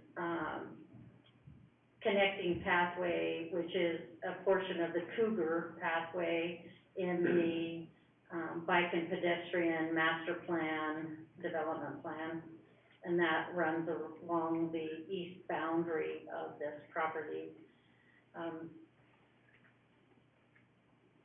There is nothing outstanding or in conflict with the requirements of the zoning ordinance and or the platting requirements for this development. The Valley View School District has provided feedback that the school is at capacity, but if the development is approved, they can request that the council just ensure that there are sidewalks developed and pathways and safe routes for the kids to get to school. That was discussed at the hearing examiner hearing, that would the developer participate in providing a crosswalk.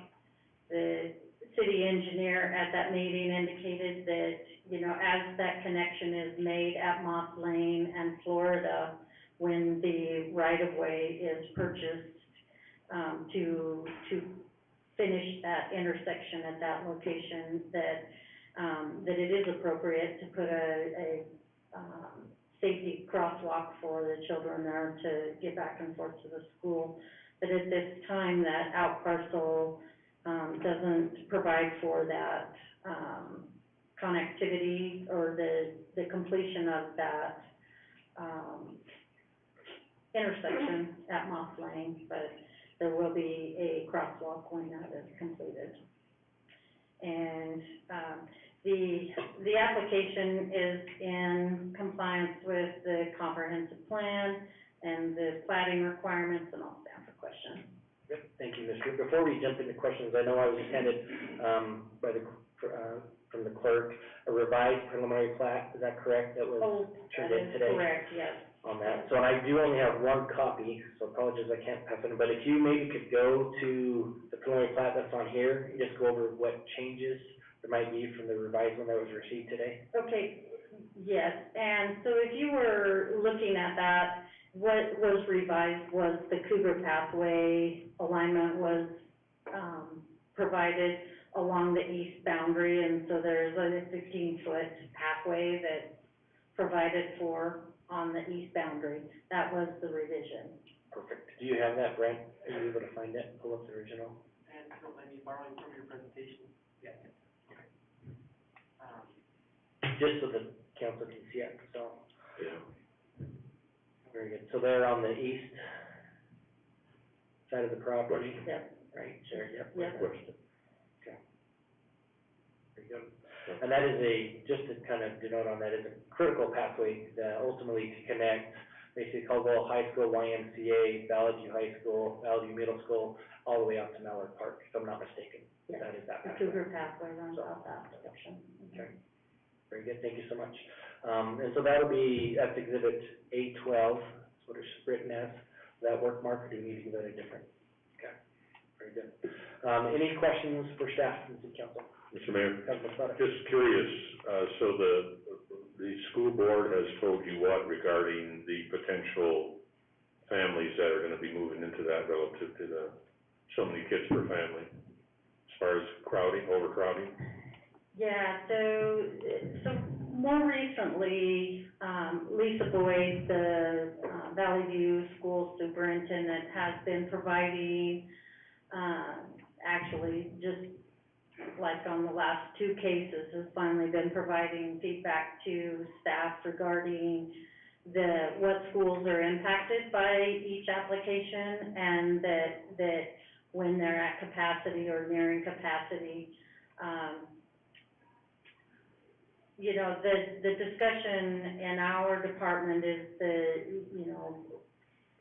do we deny those, we don't deny those? They build new schools when the schools are overcrowded and that, and they didn't say deny the application. They said, you know, if you're going to approve these applications, ensure that they're safe routes for the kids to get to school. Then, you know, even though that there are challenges with the schools at this time with the exponential growth that we've been seeing in the valley, and so the schools are a little behind on capacity, and but this development, you know, will take 2 to 5 years to build out.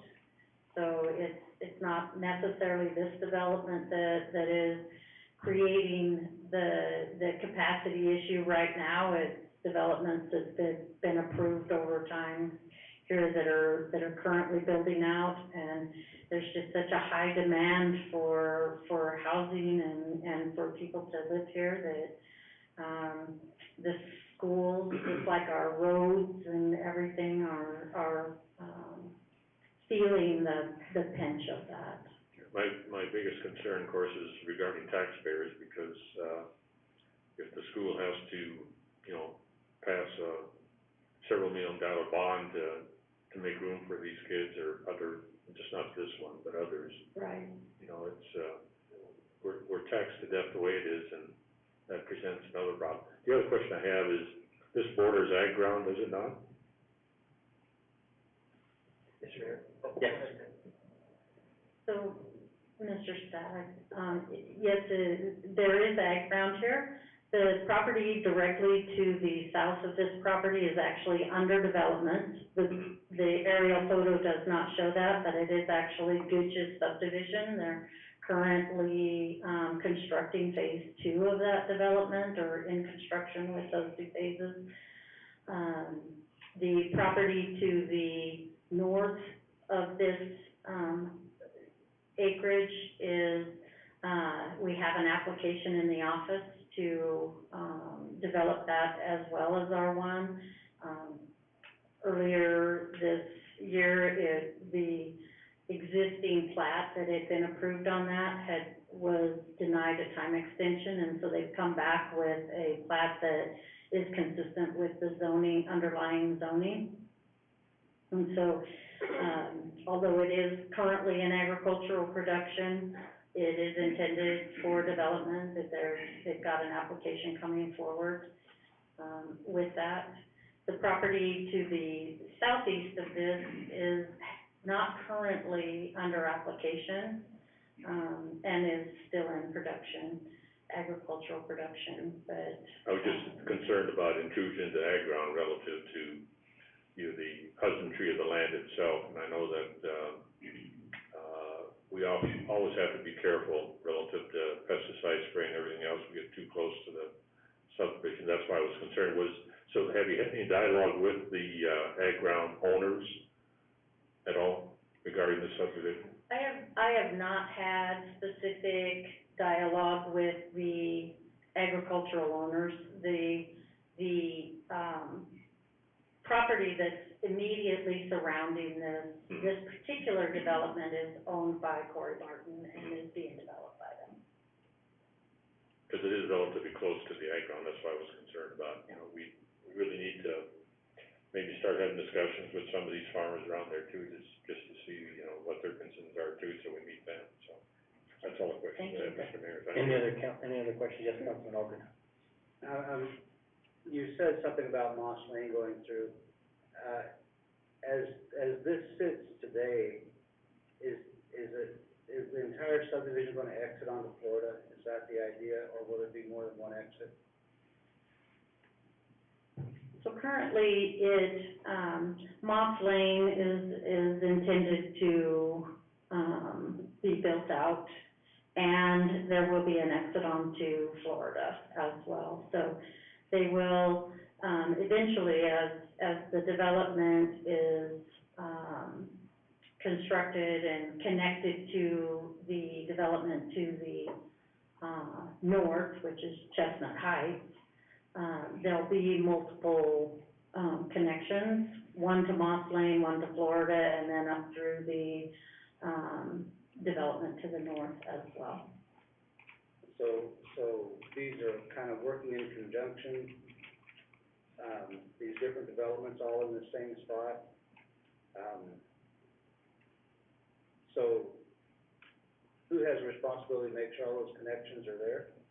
That Moss Lane is developed and there's more than one exit and that kind of thing? Is there some kind of agreement with these subdivisions to make sure those connections are made?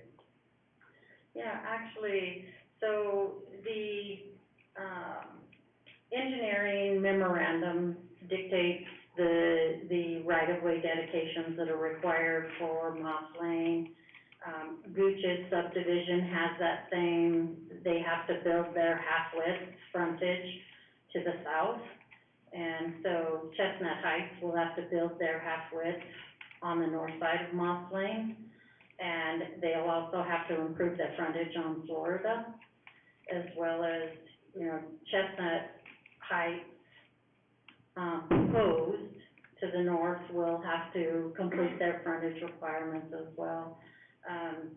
The city of Caldwell, the engineering department will,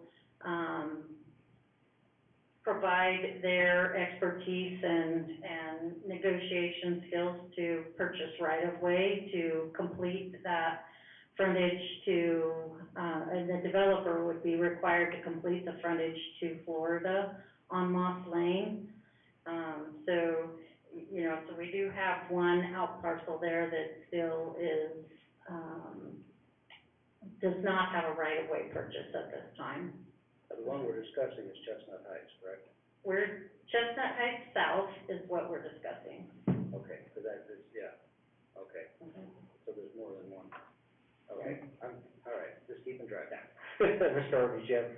Mr. Mayor, thank you. Great members of council, to back up Debbie's point there, Deb's point, sorry.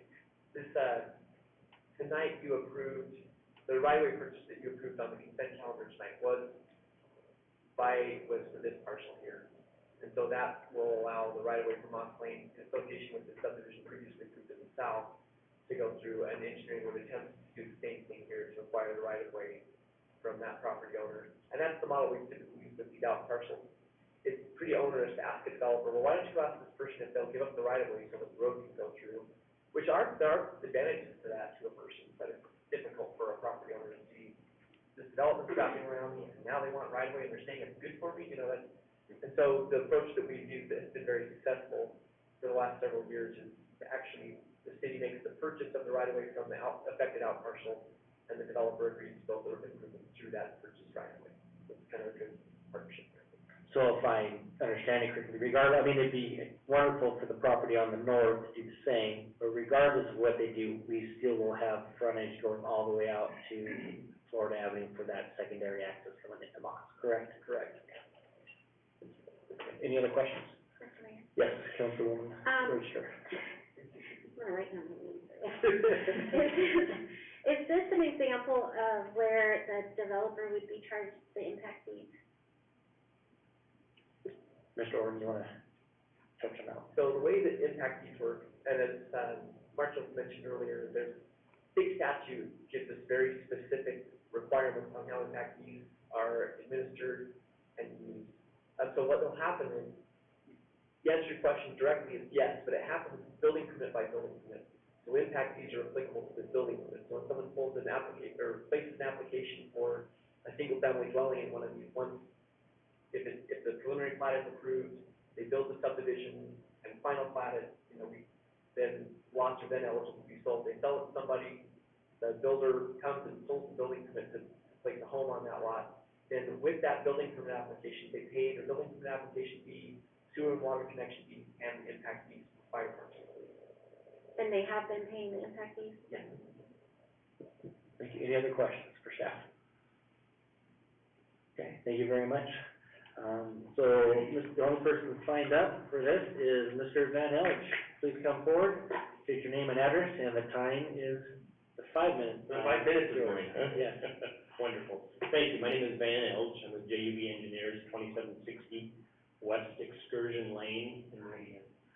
I'm here representing the Trilogy Group, on behalf of an associate who's Becky Izagari, who was going to be here to present, but had a conflict with another hearing tonight, so. So I'll attempt to answer your questions as much as I know about the project, but she just briefed me pretty good on it. Thank you, Deb, for putting that slide up there. This is, we have a short presentation for this, so a few slides to look at. This is a Trilogy project. You're familiar with a lot of those. They provide a good product. I think something that they're proud of and the community has been proud of and has benefited from throughout for many years. If we can go to slide 2. Please control that, Brent. All right, this is just kind of a general area. I think Deb's already showed you where it's at. We're kind of kitty corner to the Valley View Elementary School. Florida bounds us on the west side. Lake is further to the east of us, and Homedale to the north. And we're bound by Moss on the south side. One thing to point out is, I guess so I don't forget about it, is we're talking about the right-of-way that was just acquired. The conditions of approval have been adjusted and drafted, and we've accepted what the engineer has written, as Brent and Deb have mentioned, that right-of-way will go through and the developer will contribute or construct those features as that right-of-way is acquired.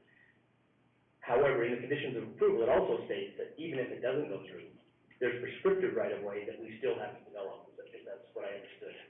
So, and we're in agreement with that. So one way or the other, this is gonna happen. You're gonna get something through there. So I just wanted to put that to rest before we get too far down the road. Chestnut Heights is conveniently located in a growing area adjacent to schools, near parks. And it's a wonderful location for single-family residential, and because of the school develops, I think we will be able to develop a sense of community here in this area as well. Slide 3, Brent, I think that's already, well, that's but that's another, just a closer up view of the vicinity, so no problem. So in summary, I think Brent already showed this slide, and Deb's gone over many statistics on it. It's 19.69 acres roughly, R1 zone, 58 lots. It'll be developed in 2 phases. I think the original preliminary plat said, or application said 1 phase. But since that time, I think we've looked at it with a 2-phase concept, partially for the secondary access approach. We'll develop the first 30 lots with the development or the access off to Florida. But given the new information, sounds like we're gonna be doing something with, the connection on Moss as well. So, as Deb mentioned, our minimum lot size or the average lot size is about 8,400 square feet. And, there are 58 total lots. I think there's 11 common lots, that says 10, that have been developed in the site now. And as staff mentioned, the new revised plan does include the Cougar pathway along the west. It's an 8-foot pathway and a 15-foot lot along that, eastern side. Let's go to slide 4. Again, this is a, development that's, as staff has mentioned, is in compliance with the comprehensive plan of the city of Caldwell, and, very complimentary to surrounding developments. It's not something that's unusual. It's not something that we're, way out of the box requesting something different. It's very compliant with all the standards and zones that you have in the city of Caldwell. Slide 5. We're going in 6. This is the landscape amenities package. As you can see, we've got kind of a 3D rendering of the sunscreen or the shade area, and then there'll be a playground equipment that we placed in that as well. Or if you go to the next slide, it'll show some of the landscaping. Some of the highlights on that landscaping that I'd like to focus on are, we've got vinyl fencing as required by code around the property, vinyl fencing with lattice work on some of the interiors along the common lots. There's a large common area that runs between the lots that separates the rear yards of those internal lots, which is often very desirable. I live in a development that has that kind of situation, and the residents really like that because you're not against your neighbor's property as closely. It provides a greater sense of privacy. That common lot also has a 5-foot pathway that meanders down through it for the residents to enjoy that open area. There's also common areas that don't count towards the overall common requirement, but they're up in those corners in the north, east and the northwest and the southwest sides, mostly for drainage, but those common lots are there to accommodate, those needs. The ones along Florida open up with fencing, and are visible from Florida. Again, we've got, along the south side, we have the access point to Moss that will then be extended, and Moss will be extended to Florida. This is also in general alignment with the Gooches. And somebody asked, how we make this alignment work with developments around us. Your staff does a very good job of making sure that those alignments happen. We coordinate with other survey groups. Our surveyors are real pros, and they make sure that those alignments occur. But again, your staff takes a look at all that, puts it all together, and makes sure that we're making those alignments for street rights of way and everything come together. With regard to that Cougar, you can see now that the landscape plan has also been modified in addition to the preliminary plat. I don't know if we referenced that adjustment as well. Did we? Okay. All right, final slide there, Brent. Why this project makes sense, again, as mentioned, complies with the comprehensive plan and the city ordinances, complements the surrounding developments, helps provide the extension of Moss, which is an important element for public safety and for the school kids. Creates a safe, walkable community near with many desirable amenities within it. I think this will be a great development that'll proceed, and you're gonna find, I'm aware of other projects, I'm not sure if the staff is, but there's other ones that are still coming around the area that are gonna fill in some of those larger lots as well. So with that, I'll stand for any questions that you might have. I've got a lot of notes too, but to keep it short, I've probably been past my 5 minutes. Just a little bit, so that's all right. So, thank you, Mr. Elg. Any questions from the council? Mr. Mayor? Yes, Councilman I'm Swanson. just curious, do you know what the average price of those homes are gonna be by any chance? I don't, no. We typically don't get into those with our engineering. Okay, do you know what kind of impact it's gonna have on Karcher Road? Because you're gonna have probably, 58 lots? 58 lots, And probably, 3 to 4 bodies per lot? Trips, yeah. So 116 at least Yeah, we didn't have to do, by city ordinance, we didn't have to do a traffic impact study, but if you figure, let's go eight trips per unit, you know, we're probably looking at 350 to 450, trips per day coming out of that development. And some of them will turn north, some will turn south, some will turn, as Moss develops, they'll head the other direction towards Lake. It's hard to predict what that's gonna be right now, but for the interim, for the meantime, yeah, the bulk of that traffic, all that traffic is gonna go out to, Florida and head either north or south. There's still no stoplight at Florida yet. Right. And I don't know if you're aware of the traffic problems at Lake and Carson. I've driven them, yeah. Yeah. So, staff, is there any future development for Florida for a stoplight? Mr. Mayor? Yes, Councilman. Councilman Clark, thank you. Yes, there is, not a signal at Florida probably initially. The corridor plan for Highway 55 at this point calls for a right and right out at Florida actually, and median U-turn. So someone would come to that intersection, take a right turn, think of it like a roundabout that's being stretched out, right? And so they would make a right turn and then have a U-turn opportunity between Florida and the next intersection. Heavy vehicles could do the same thing, probably more effectively at the intersection, so they have to drive all the way to Indiana to make a U-turn for a large vehicle. But they'll put in those little scoops in the side of the road, referred to as looms, which I like because I think it's funny, but, yeah, that's what's intended for, and that project is tentatively scheduled by Idaho Transportation Department for 2026. 2026, okay, so. Yeah, we'll see those plans as well. Okay, all right, so that would coincide with that then, as far as traffic patterns. Yes, yep, and then, as far as the trip generation goes, the discussion has been pretty close. It's typically 10 trips per day for single-family dwelling, and that's according to the Institute of Transportation Engineers. So it's, really a pretty small traffic generation, which is why the code allows us not to do a traffic study. They would still be participating based on city council's previous action. They would still be participating in traffic mitigation based on the trips that are generated, but no traffic studies required for under a hundred. Thank you. Thank you, Mr. Orton. Councilman McGee, a question? Thank you. Mr. Mayor, but Mr. Orton answered the question. Councilman Stike and I probably had the same thing on our minds since we live over in that area, and so it's probably on our minds, but you answered the question. ITD is at least partially addressing that issue with that bill in 2026. Thank you. It's quite an elaborate plan if you haven't seen it. Yeah. It is. Any other questions from council members? Okay, very good. Thank you again. Thank you. Mr. Ellis. Matt is the only person who signed up for this? Yes. Would you make sure to give the applicant's PowerPoint presentation? Oh, yes. We will do that. That would be, what is the number? What's that? 1,000. So CC 1,000. So the CC 1,000 for the PowerPoint presentation. You have that correct, Brad? That you have that on there, downloaded, so we have it print out? Okay. And it was mentioned that there was somebody on Zoom for one of the later hearings. Was that for this one or a different one? For the next one, okay. Yes, there's nobody else signed up to testify, on this case.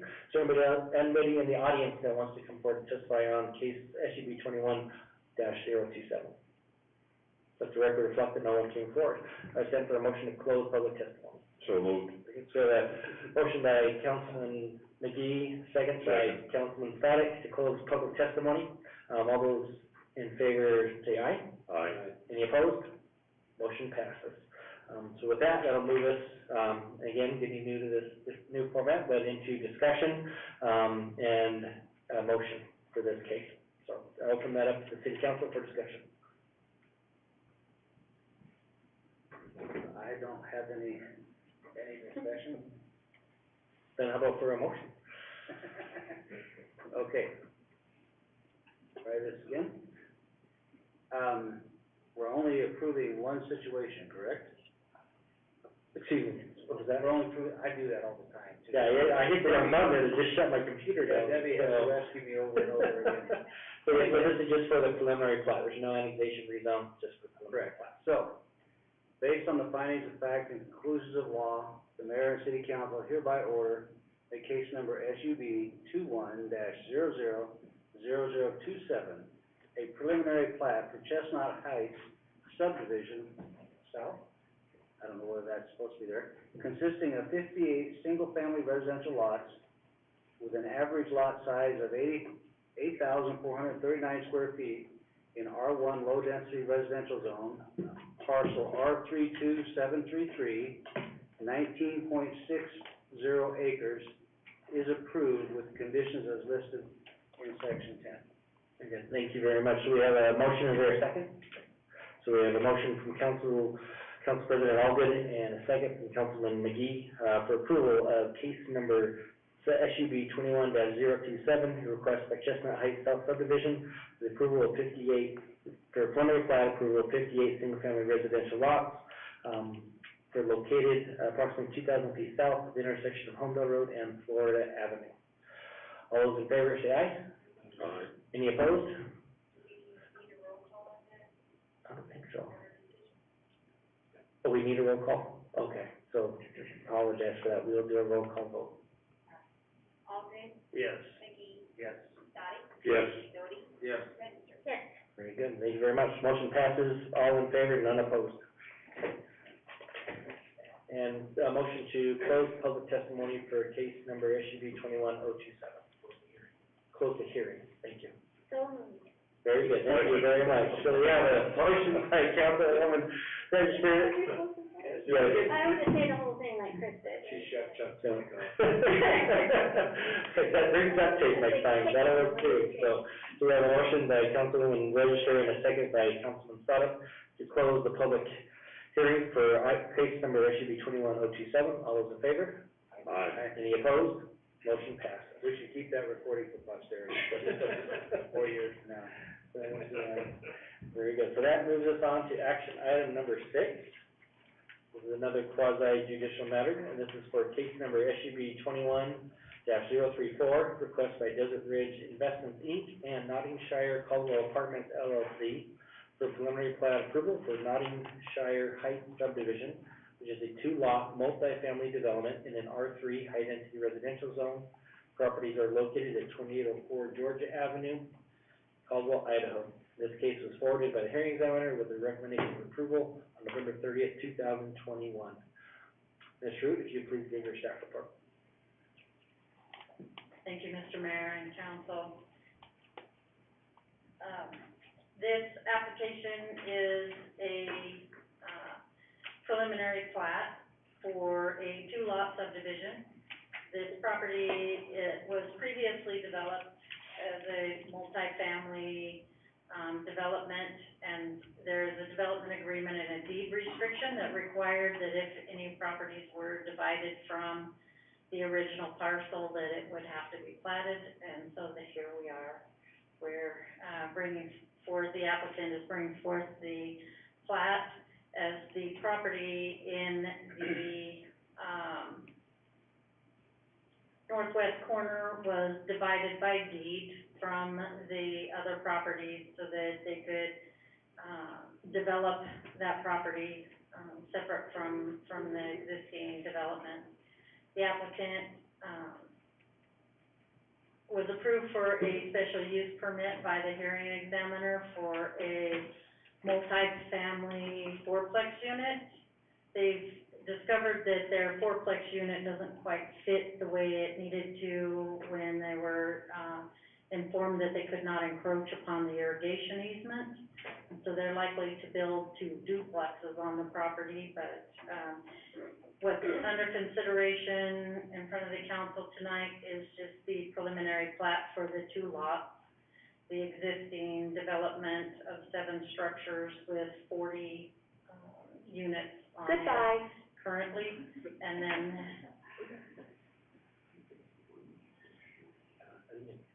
that is the applicant that just goodbye. Is there anyone we need her on, or you can, whoever signed up?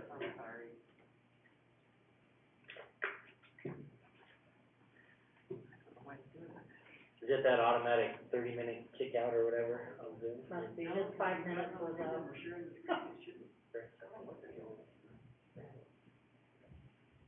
We'll take a minor pause while Brent fixes the problem. Welcome to Zoom. Enter your meeting ID.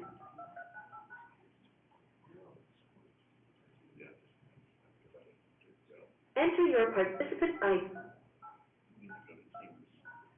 You are in the meeting now. There is one other participant in the meeting.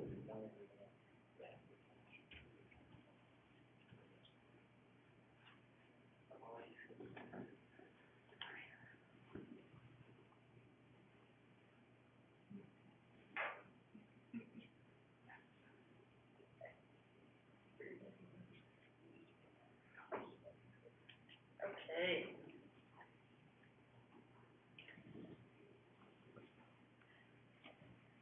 So the, proposed preliminary plat is in substantial compliance with the state and local codes and ordinance requirements.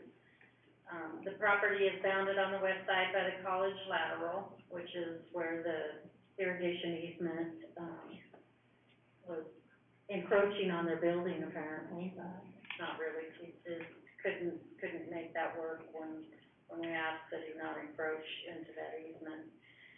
The area is an established mixed use and transitional zone with multifamily, senior living, commercial uses. Proposed development is fitting infill project. It is R3, high density residential zoning. And again, what we're here to consider tonight is just the preliminary plat, so that the vacant lot in the northwest corner can be developed. No stand for questions.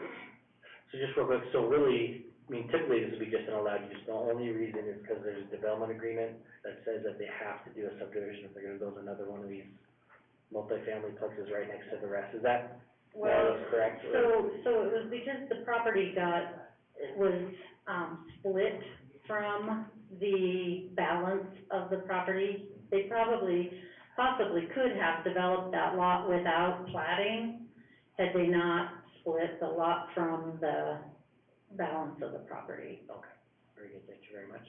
Any questions for the council? Yes, Councilman Alden. So just so I understand this, Ruth, looking at the red outline parcels there, we're actually, I understand where Nottingshire is, I've been there a million times, but, we're just talking about the little piece of ground up next to the cul-de-sac, correct? Is that the piece of ground we're discussing? So both pieces are being platted. So the Nottingshire development that's outlined in red with the 7 structures, the 40 units that are currently existing, that piece is being platted, as well as the, acreage that's adjacent to the cul-de-sac.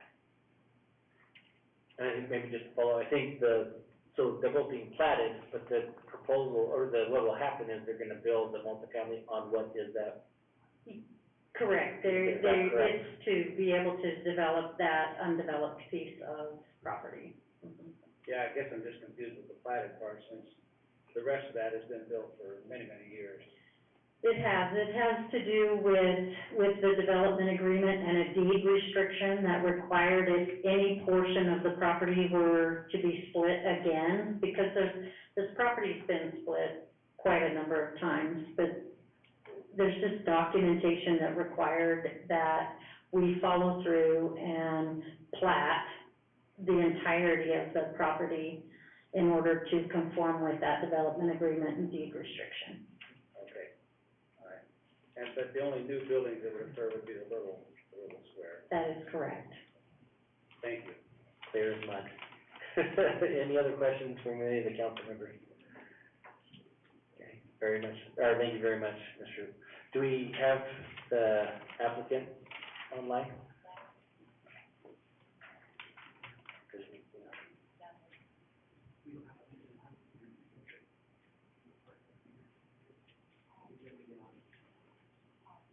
Yeah, is there anybody, I don't think, it sounds like a Miss Hunt or anybody for this request here in person. I know we have somebody on Zoom, it sounds like.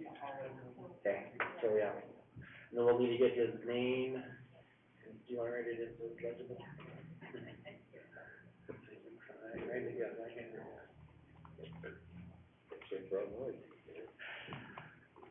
You run a tight ship, Mayor Wagner. Thank you very much. I think that's a compliment. Yeah.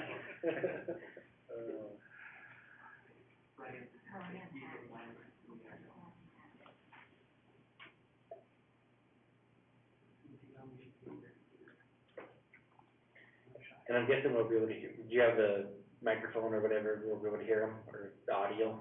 Yeah. Mr. Mayor, he'll be on the downstairs. Okay, perfect.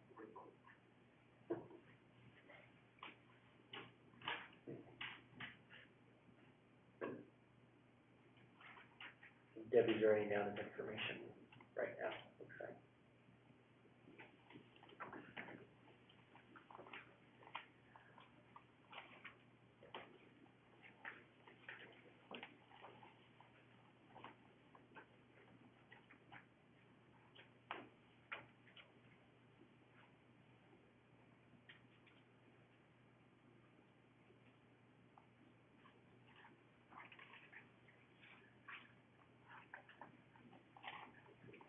Is he on there, ready to go? Jeff said he was getting on there, he's not on. Oh, okay, we'll give him a minute. Will he pull up on there? Will we see? Once he's on, his picture should show up here along with the shot of the building here.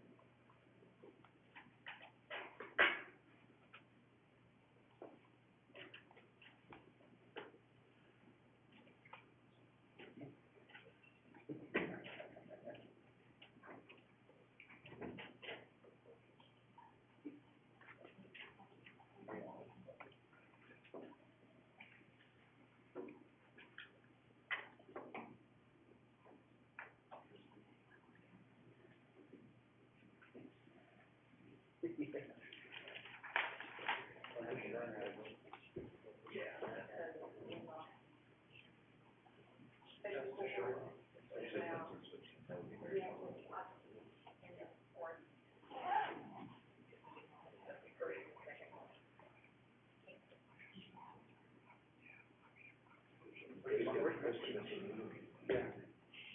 Well, when the mayor was out of trade, and I had to run this, Debbie outlined everything I had to do, everything I had to do. Yeah, yeah, well,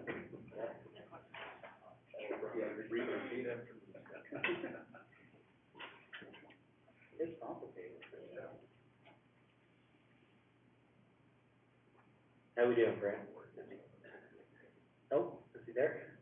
No, I'm nervous on his behalf, Mayor. Sorry, still not on. I just reset the credentials for the Zoom meeting, so hopefully he'll. Yeah, he's the applicant. Oh, here's him.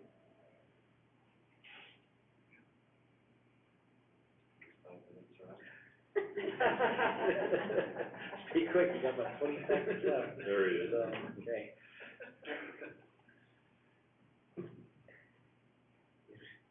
Can you hear us, Mr. Hackett? Do you wanna unmute yourself?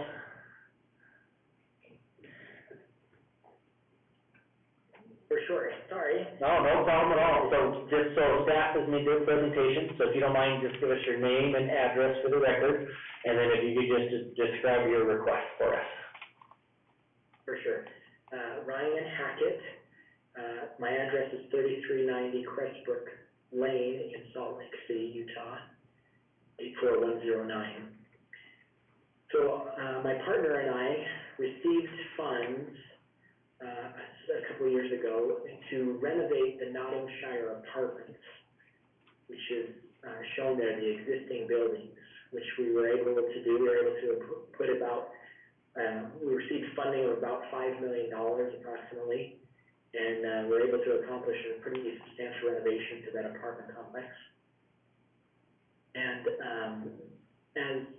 there was an extra little parcel to the north there, lot 1, that, had been vacant for a long time.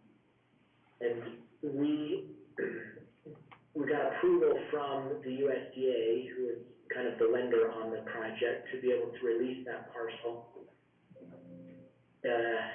so that we could build, another 2 duplexes or 4 a 4plexes, so 4 more units on that site. In doing so, we triggered an event that, made us so that we would have to, file a plat for both of those parcels. That was part of the title condition of the original project. So we are here today, requesting approval of the preliminary plat for the Nottingshire Heights subdivision. One part is obviously, already existing, the buildings are renovated, and so it's more of a technical issue in order to do the lot split. The other one is we're working with staff on a special use permit to be able to build, a few more units on that small parcel to the north. Pretty basic, pretty simple, but, love to answer any questions for you. Very good. Thank you so much, for being here. Is there any questions from the council for Mr. Hackett? Looks like they're gonna let you off easy tonight, so you just had to show up for a few minutes. I love it. And there's nobody else signed up, on this item. Is there anybody in the audience that wants to come forward to testify on this application? Let the record reflect that no one came forward. With that, I would stand for a motion to close the public testimony for case SUB 21-034. Very good. So we have a motion, is there a second? Second. Very good. See how gentlemanly they're allowing you the time to do that. So we have a motion from Councilwoman Register and a second by Councilman Stoddard to close the public testimony. All those in favor say aye. Aye. Any opposed? Motion passes. So with that, we'll jump right into deliberation, and then any motions that the council would like to make. Turn it over to you.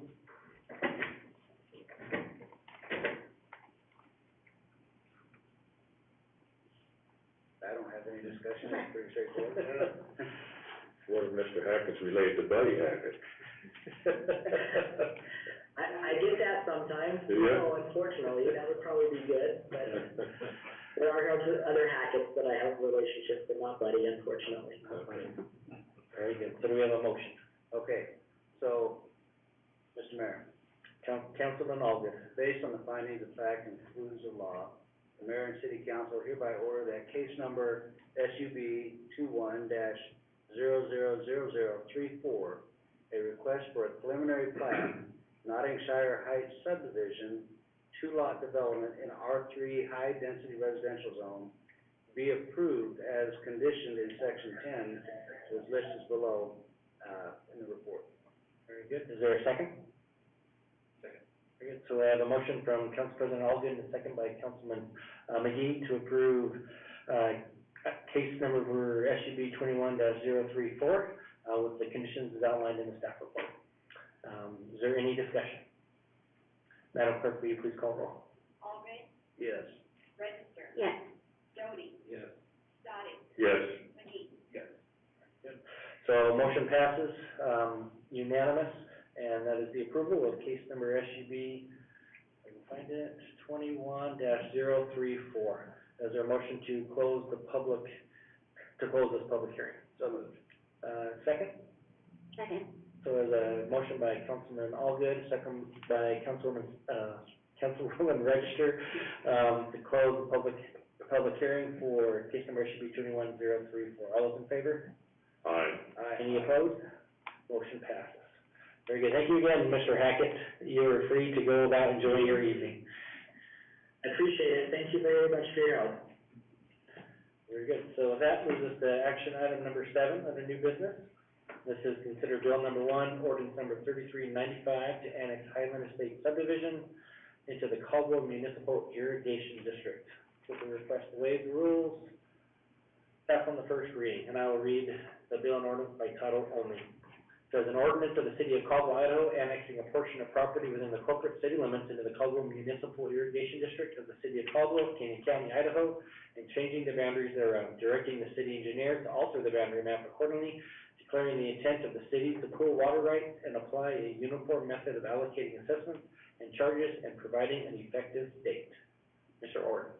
Thank you, Mr. Mayor. I will give a quick brief on this. Often the council may desire to not have a presentation on this. This is not an annexation into the city per se, this is an annexation into the irrigation district. So Caldwell has a delivery agent type, Title 50 municipal irrigation district.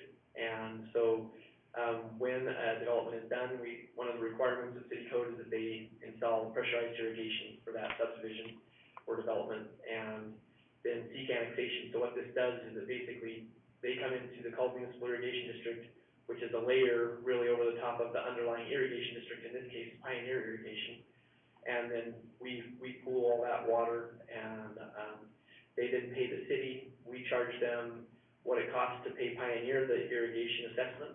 We charge them what it costs to run the pressurized irrigation pump station, and maintain it, and pay depreciation on it, et cetera, so that we can make replacements, improvements, pay for the power, et cetera. So that's the basic idea of these, annexations into the municipal irrigation district. So with that, Mr. Mayor and Council, stand for your questions. Any questions from the council? Okay, thank you very much, Mr. Orr. So if I'm not mistaken, we'll need a motion first to waive the 3 reading process for this, is that correct, or no? Okay. So we need a motion to waive the 3 reading process, and. Did you read the summary? I did, okay, begin. All right, so, Mr. Mayor, Councilman Alden. I move that we, consider bill number 1, ordinance number 3395 on its first reading and waive the 3 reading rule. Very good. Is there a By second? title only. Debbie, second. Very good, so there's a motion from Councilman Allgood and a second from Councilman, oh my gosh, Doty. So here's the first time you've been quiet, oh my, there we go. Let's put that on your forehead, just like your last name on your forehead. To waive the 3 reading, rules and to consider bill number 1, ordinance number 3395 on its first reading by title only. Debbie, or Madam Clerk, please call roll. Alden. Yes. Register. Yes. McGee. Yes. Dottie. Yes. Jody. Yes. Motion passes, yes, Councilman Alden. I'll sponsor bill number 1, ordinance number 3395, and move for its passage, and there is not a summary for publication on this particular bill. Correct, very good. Is there a second? Good. We have a motion from Councilman Allgood, second from Councilwoman Register, for sponsorship of bill number 1, ordinance number 3395, to pass on its first reading by title only. Madam Clerk, will you please call roll? Alden. Yes. McGee. Yes. Register. Yes. Jody. Yes. Dottie. Yes. Mr. Orton, can we crank up that end mic, or is it? I'm just kidding. Be careful what you ask for. Yeah. So. Very good. So, do we need a motion to close that public hearing? Okay, very good. And that moves us on to action item number 8, consider acceptance of the finance report. Who is doing that this evening? Very good, Councilman McGee. Shortest, finance report from, this councilman, but here we go. The Finance Committee has reviewed the current accounts payable in the amount of $1,186,014.12 for the period ending January 12th, 2022, a net payroll of $501,326.56 for pay period ending January 1, 2022.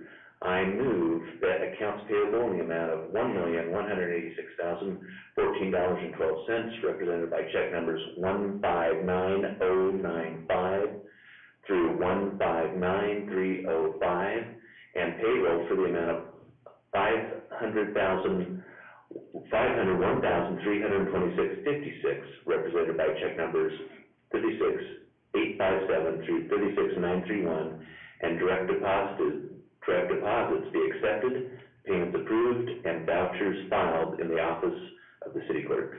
Very good. Do we have a second? Second. Very good. So a motion by Councilman McGee, second by Councilman Allgood to accept the finance report as presented. All those in favor, say aye. Aye. Any opposed? Motion passes. Very good. So that'll move us on. That is the last action item for tonight. So we'll move on to council reports. Councilwoman Register, we'll begin with you. Any report this evening? Very good. Councilman Static. My first meeting with the, veterans will be on Thursday, so I'll hopefully have some reports after that. Very good. Excellent. Enjoy that. That'll be a good time. Councilman Doty. Nothing additional for tonight. Very good. Councilman Allgood. Well, I'm confused. Why is it 1, 2, 3 instead of 1, 2, 3? So we're going out from here, going. Oh, okay. Mixing it up a little bit, so. I don't know what everybody else does. That's right. So yeah, you and Councilman Static get to say, well, everybody over here gets to say, because we already had that. Yeah.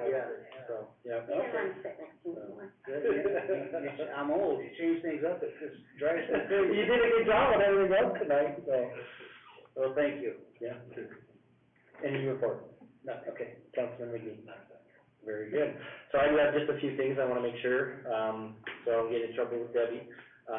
So the liaison assignments, we've had some changes. There may be some others coming, so I apologize for that. I said hopefully we'll get seat number 4 filled, sooner rather than later and make everything pretty much solved. So I appreciate your patience on that, in those regards. But we do wanna get on the record, Councilmember Doty for seat number 1, will be on the audit committee and the finance committee. So we wanted to just make sure that that was on the record, so he's been assigned to those committees. So he'll be taking that over for Councilman McGee, in that regard. So that's pretty definitive, you can count on that, as well as the urban renewal, so that should not be changing, so.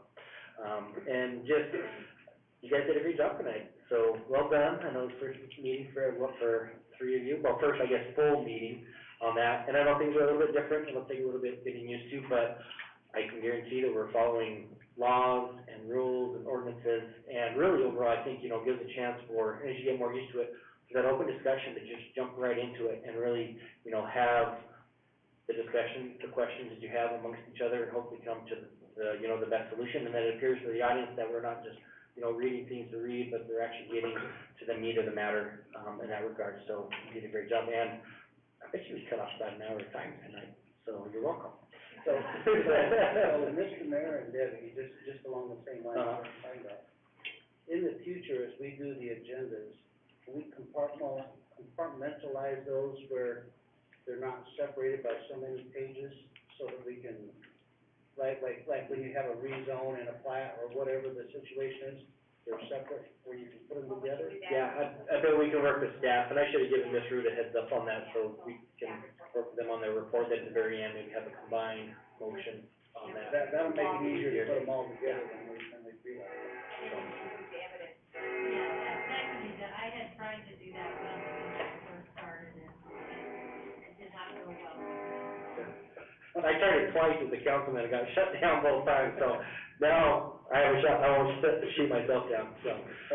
But anyway, but I appreciate everybody, with new eyes, new ideas, we appreciate that. So whatever we can do to make this the best process possible, and, provide the best service for everybody here, so the good people like Mr. Summers doesn't have to sit here all night and get up early and go to work the next morning, so, on that, but everybody did a great job. Goodbye. I appreciate that, and yes, I think that's like you, right there, thank you, Mr. Allen.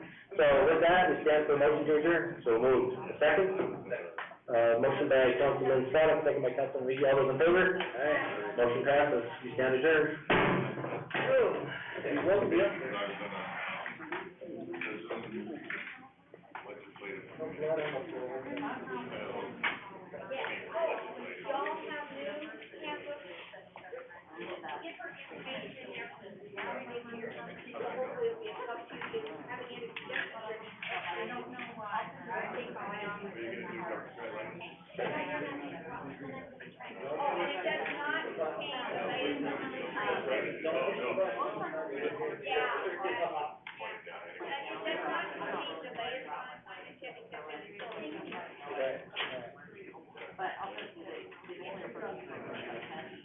Jerome, if we pick you up,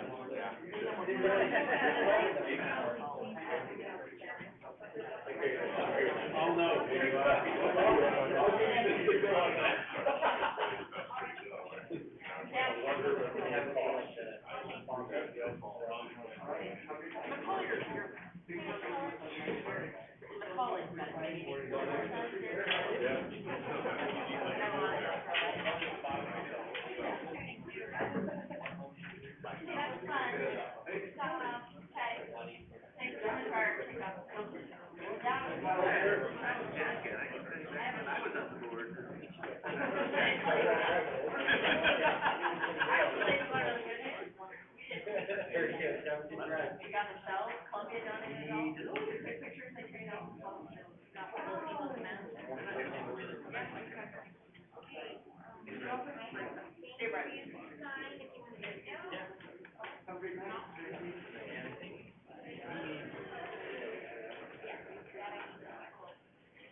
So that one development agreement doesn't depend on, yeah, I mean, it's just, you gave me what it is, last one night. but I gave you the original though this morning. Yeah, so it's, no, we don't sign it, it's, are you guys going to sign? You're ready to stay to the bitter end? Okay, so I'm just Yes. holding it. I like it.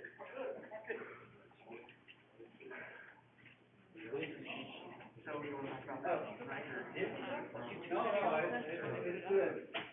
Seriously, when I was filling in for the mayor, I was gonna make that as a comment, I forgot, I actually wouldn't be here. oh, you're killing me. So, You won't be here when?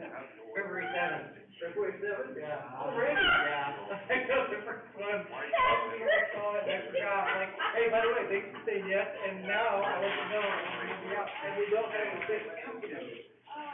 Not yet, so you'll get a, That'll be on the seventh. yeah, I've got a. You're active as mayor. Right. With the same phone. Like, oh, I'm going to too. Oh, yeah. That might be. Maybe you just. Well, all you have to do in that instance, just continue it down again.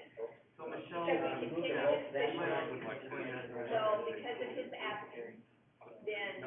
My preference, and I'll go either way, because I'm cooperative, but that's my preference.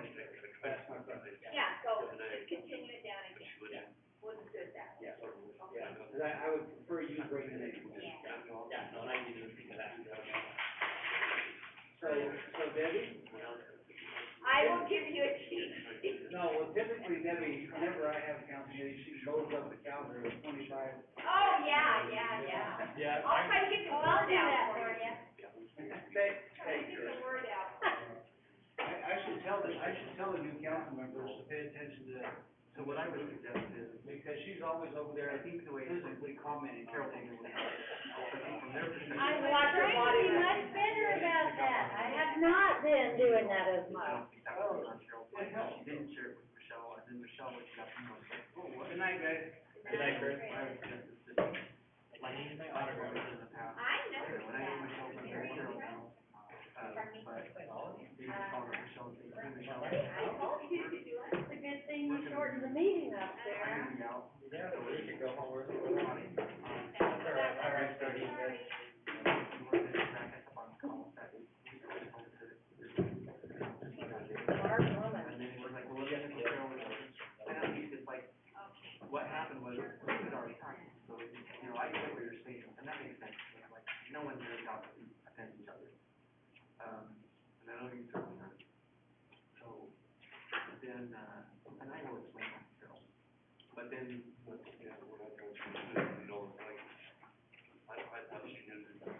are you fine? So, I'm gonna assume you're planning to bring this back, the order, the order and the DALB. yeah, I think it's,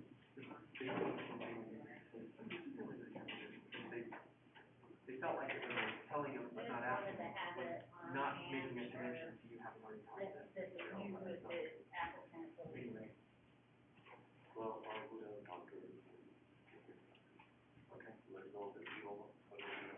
do I start on this one, anywhere? I would just, I think everyone understands that, Jerry, I mean, I don't, in my opinion, you do what you think is right, in my opinion, it doesn't even need explanation, it's a matter of negotiations that she should work with. Yeah, those, I think it wasn't that.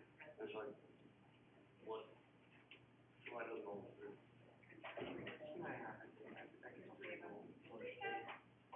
I think that When's the might stamp happen, coming out?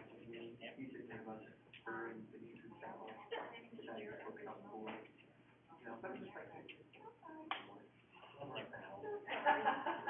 We can't do what you want, so be it, but. Goodbye.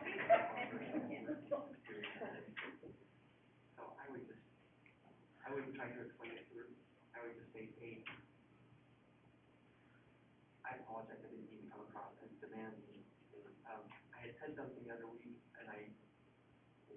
I made a note of it, so you're gonna bring me the order on the school. Yeah, and I would also just say, what I meant was, would you guys be willing to help us with this, That's what it boils down to. One, Not yeah, something we're asking. one thing she And does that that is considered a lot.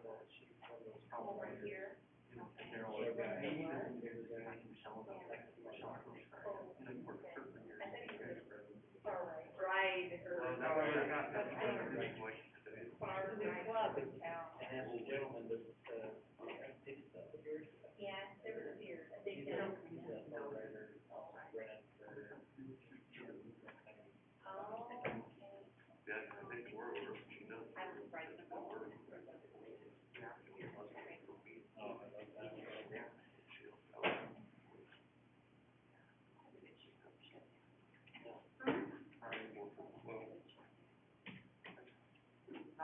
City Beans Glory.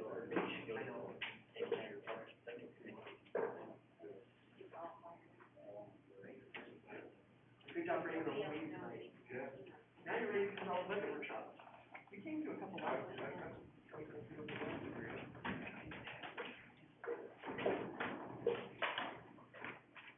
You're, You weren't left-handed.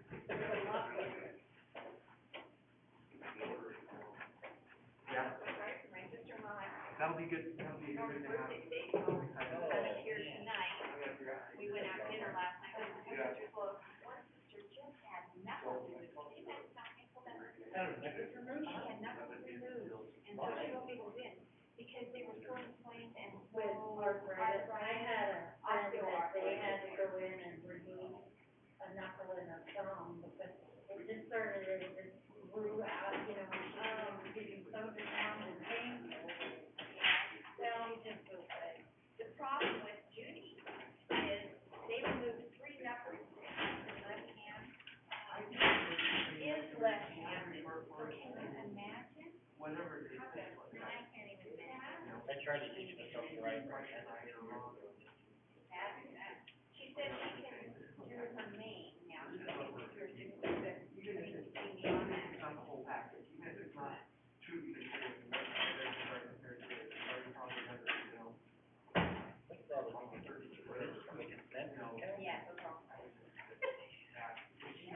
So like this every time?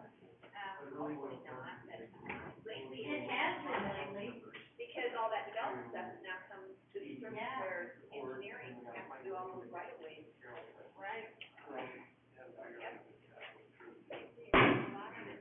So Debbie, when I came tonight,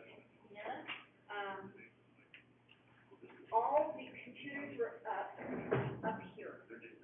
Did you guys have a meeting? No, the police, apparently, so when we came on, I don't even know what day, last week, when we came, all the computers were sitting, or Up here? 4 or 5 of them were sitting up That's here what was and here on, tonight. and on. they've been used, yes. So, we And really need to talk to so IT. we said, we went, well, they were here, and the police station's been doing a bunch of training and stuff, and so we were like, but I don't know whether they were using these. I don't know Somebody who did something, they were all using on. them. They were not shut down right. And Yeah, I believe that, but, I guess we need to talk to IT about that. yeah, I don't know who had been in here ahead of us, And or if either, it was, it might be as simple as changing the combination, because I didn't know that that was part of this usage. yeah, I don't know who was using, whether, did your urban renewal team use No, them, does Urban anybody? Renewal used them, but Angie subbed for me the other night, but she knows enough to shut them down again and put them away.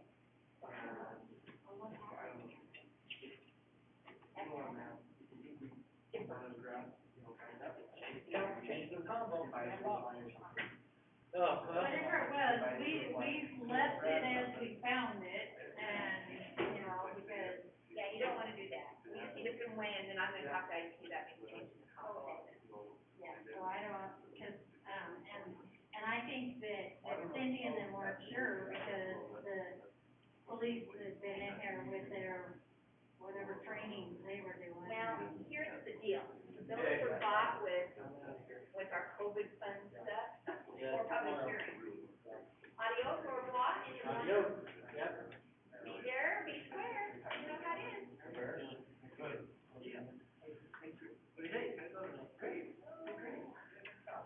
They handled it all, they handled it, I was telling my coach, probably, you got a guy who can speak English now. I said it's free, I said it may not be right, but it's free.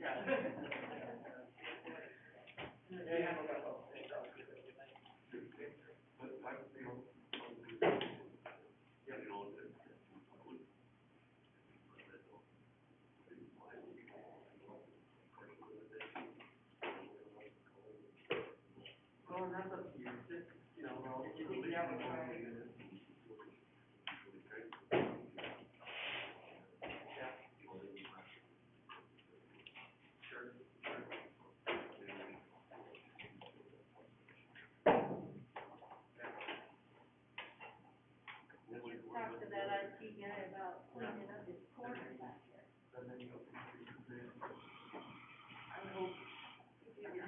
Huh?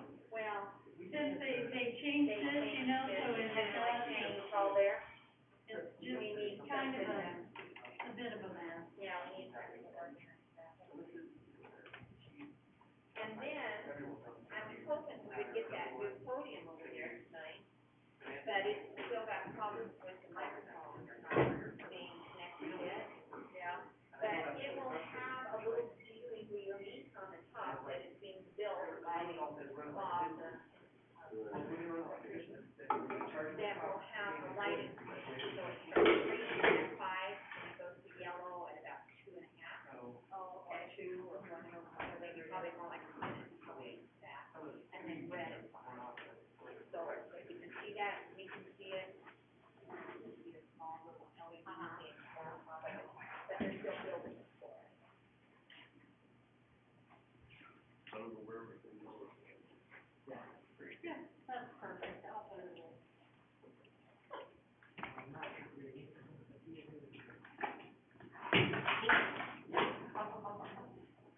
Well, you sure are. Cause I didn't have anything of you disconnected yet. That is my fault.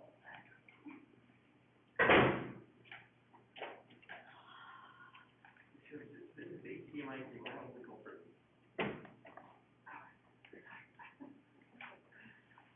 Are you gonna do the fireworks this year too?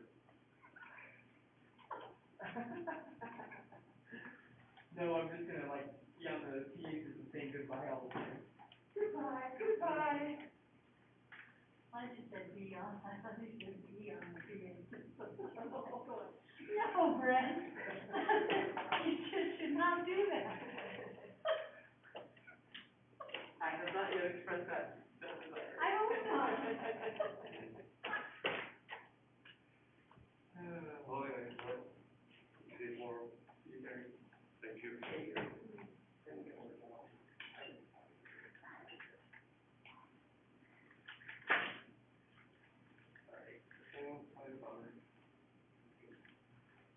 I will now, you'll find the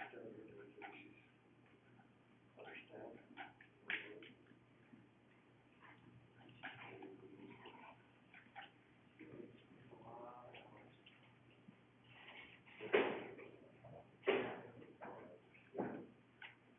We'll be back. Thank you.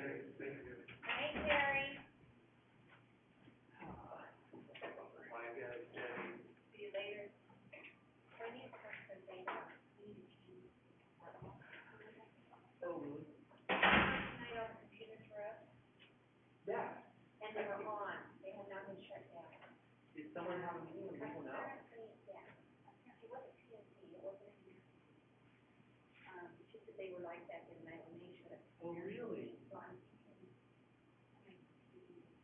thinking, so we're going, I'll let you know what we do. Okay.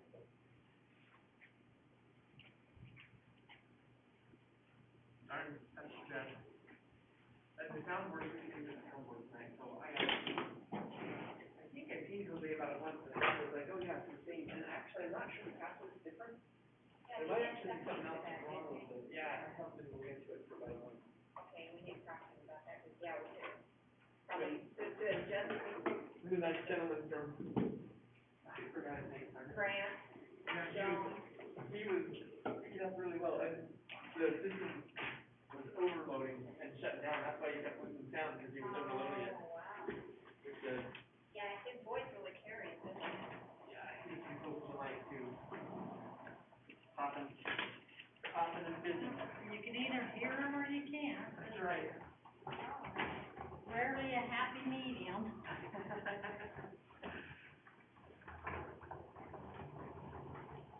This thing travels so much better without that heavy old screen on the front. With I was Yeah, happy. it doesn't try to tip over that way. No, it's kind of scary. I was happy Chris Tracy seemed like he was a little better composed tonight. Last time he was seemed a little fired up when he was talking, and Who was that? Chris Tracy. Oh. He was still wrong. No, I thought he was pretty I think he was still argumentative. fired up. He was argumentative. Mm-hmm. How would he know? Gerald was saying that if you ever went to the Republican Party committee, he's really focused there. And so, you know, it's his name to fame, kind of stand up and have a voice. And call people out and even if you did wrong. I heard from people though that used to be pretty involved with the Republican Party committee, they quit going because it's become so contentious. Well, yeah, when you can't go and actually have discussions and. No, just arguments. You know, A reason to dialogue with each other. no fun. You know, and there's no point in time arguing. Yeah.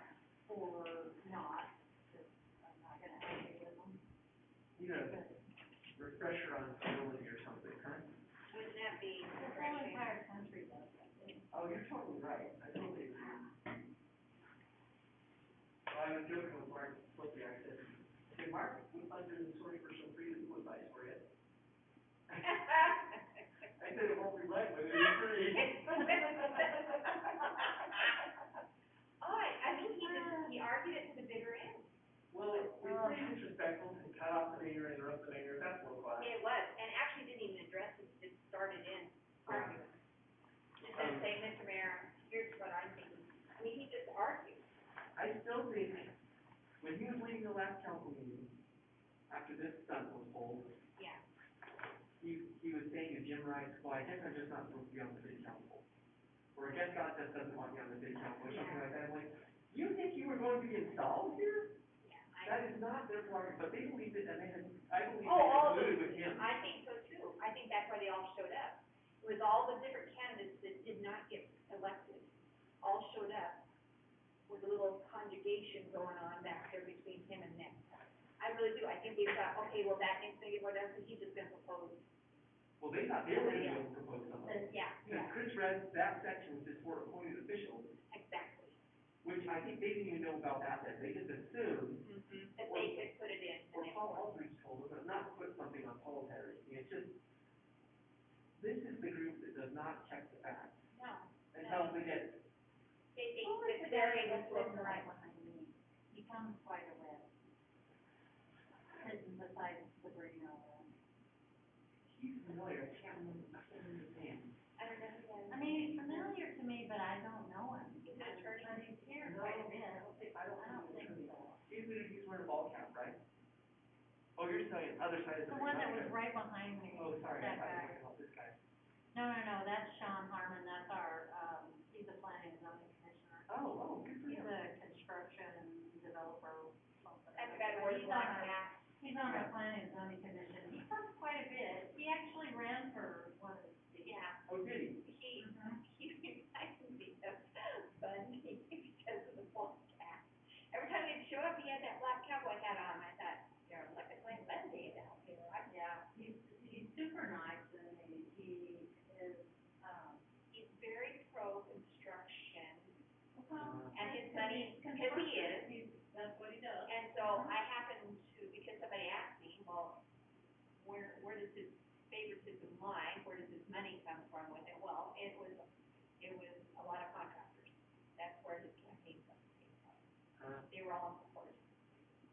I don't doubt that, but he's pretty thoughtful on our planning and zoning commission. Good. I mean, right now, he's new, but he's really thoughtful. So what happened to the other guy, is it, that he was with, Cheney, that was also on PNC. He was, an attorney, and he ran for council. He ran for council, well, he got offered a position in Montana that he couldn't pass up. Oh, okay, so he really did move out of Montana. Okay, good. Yeah, I can't remember whether he said it was with the Department of Agriculture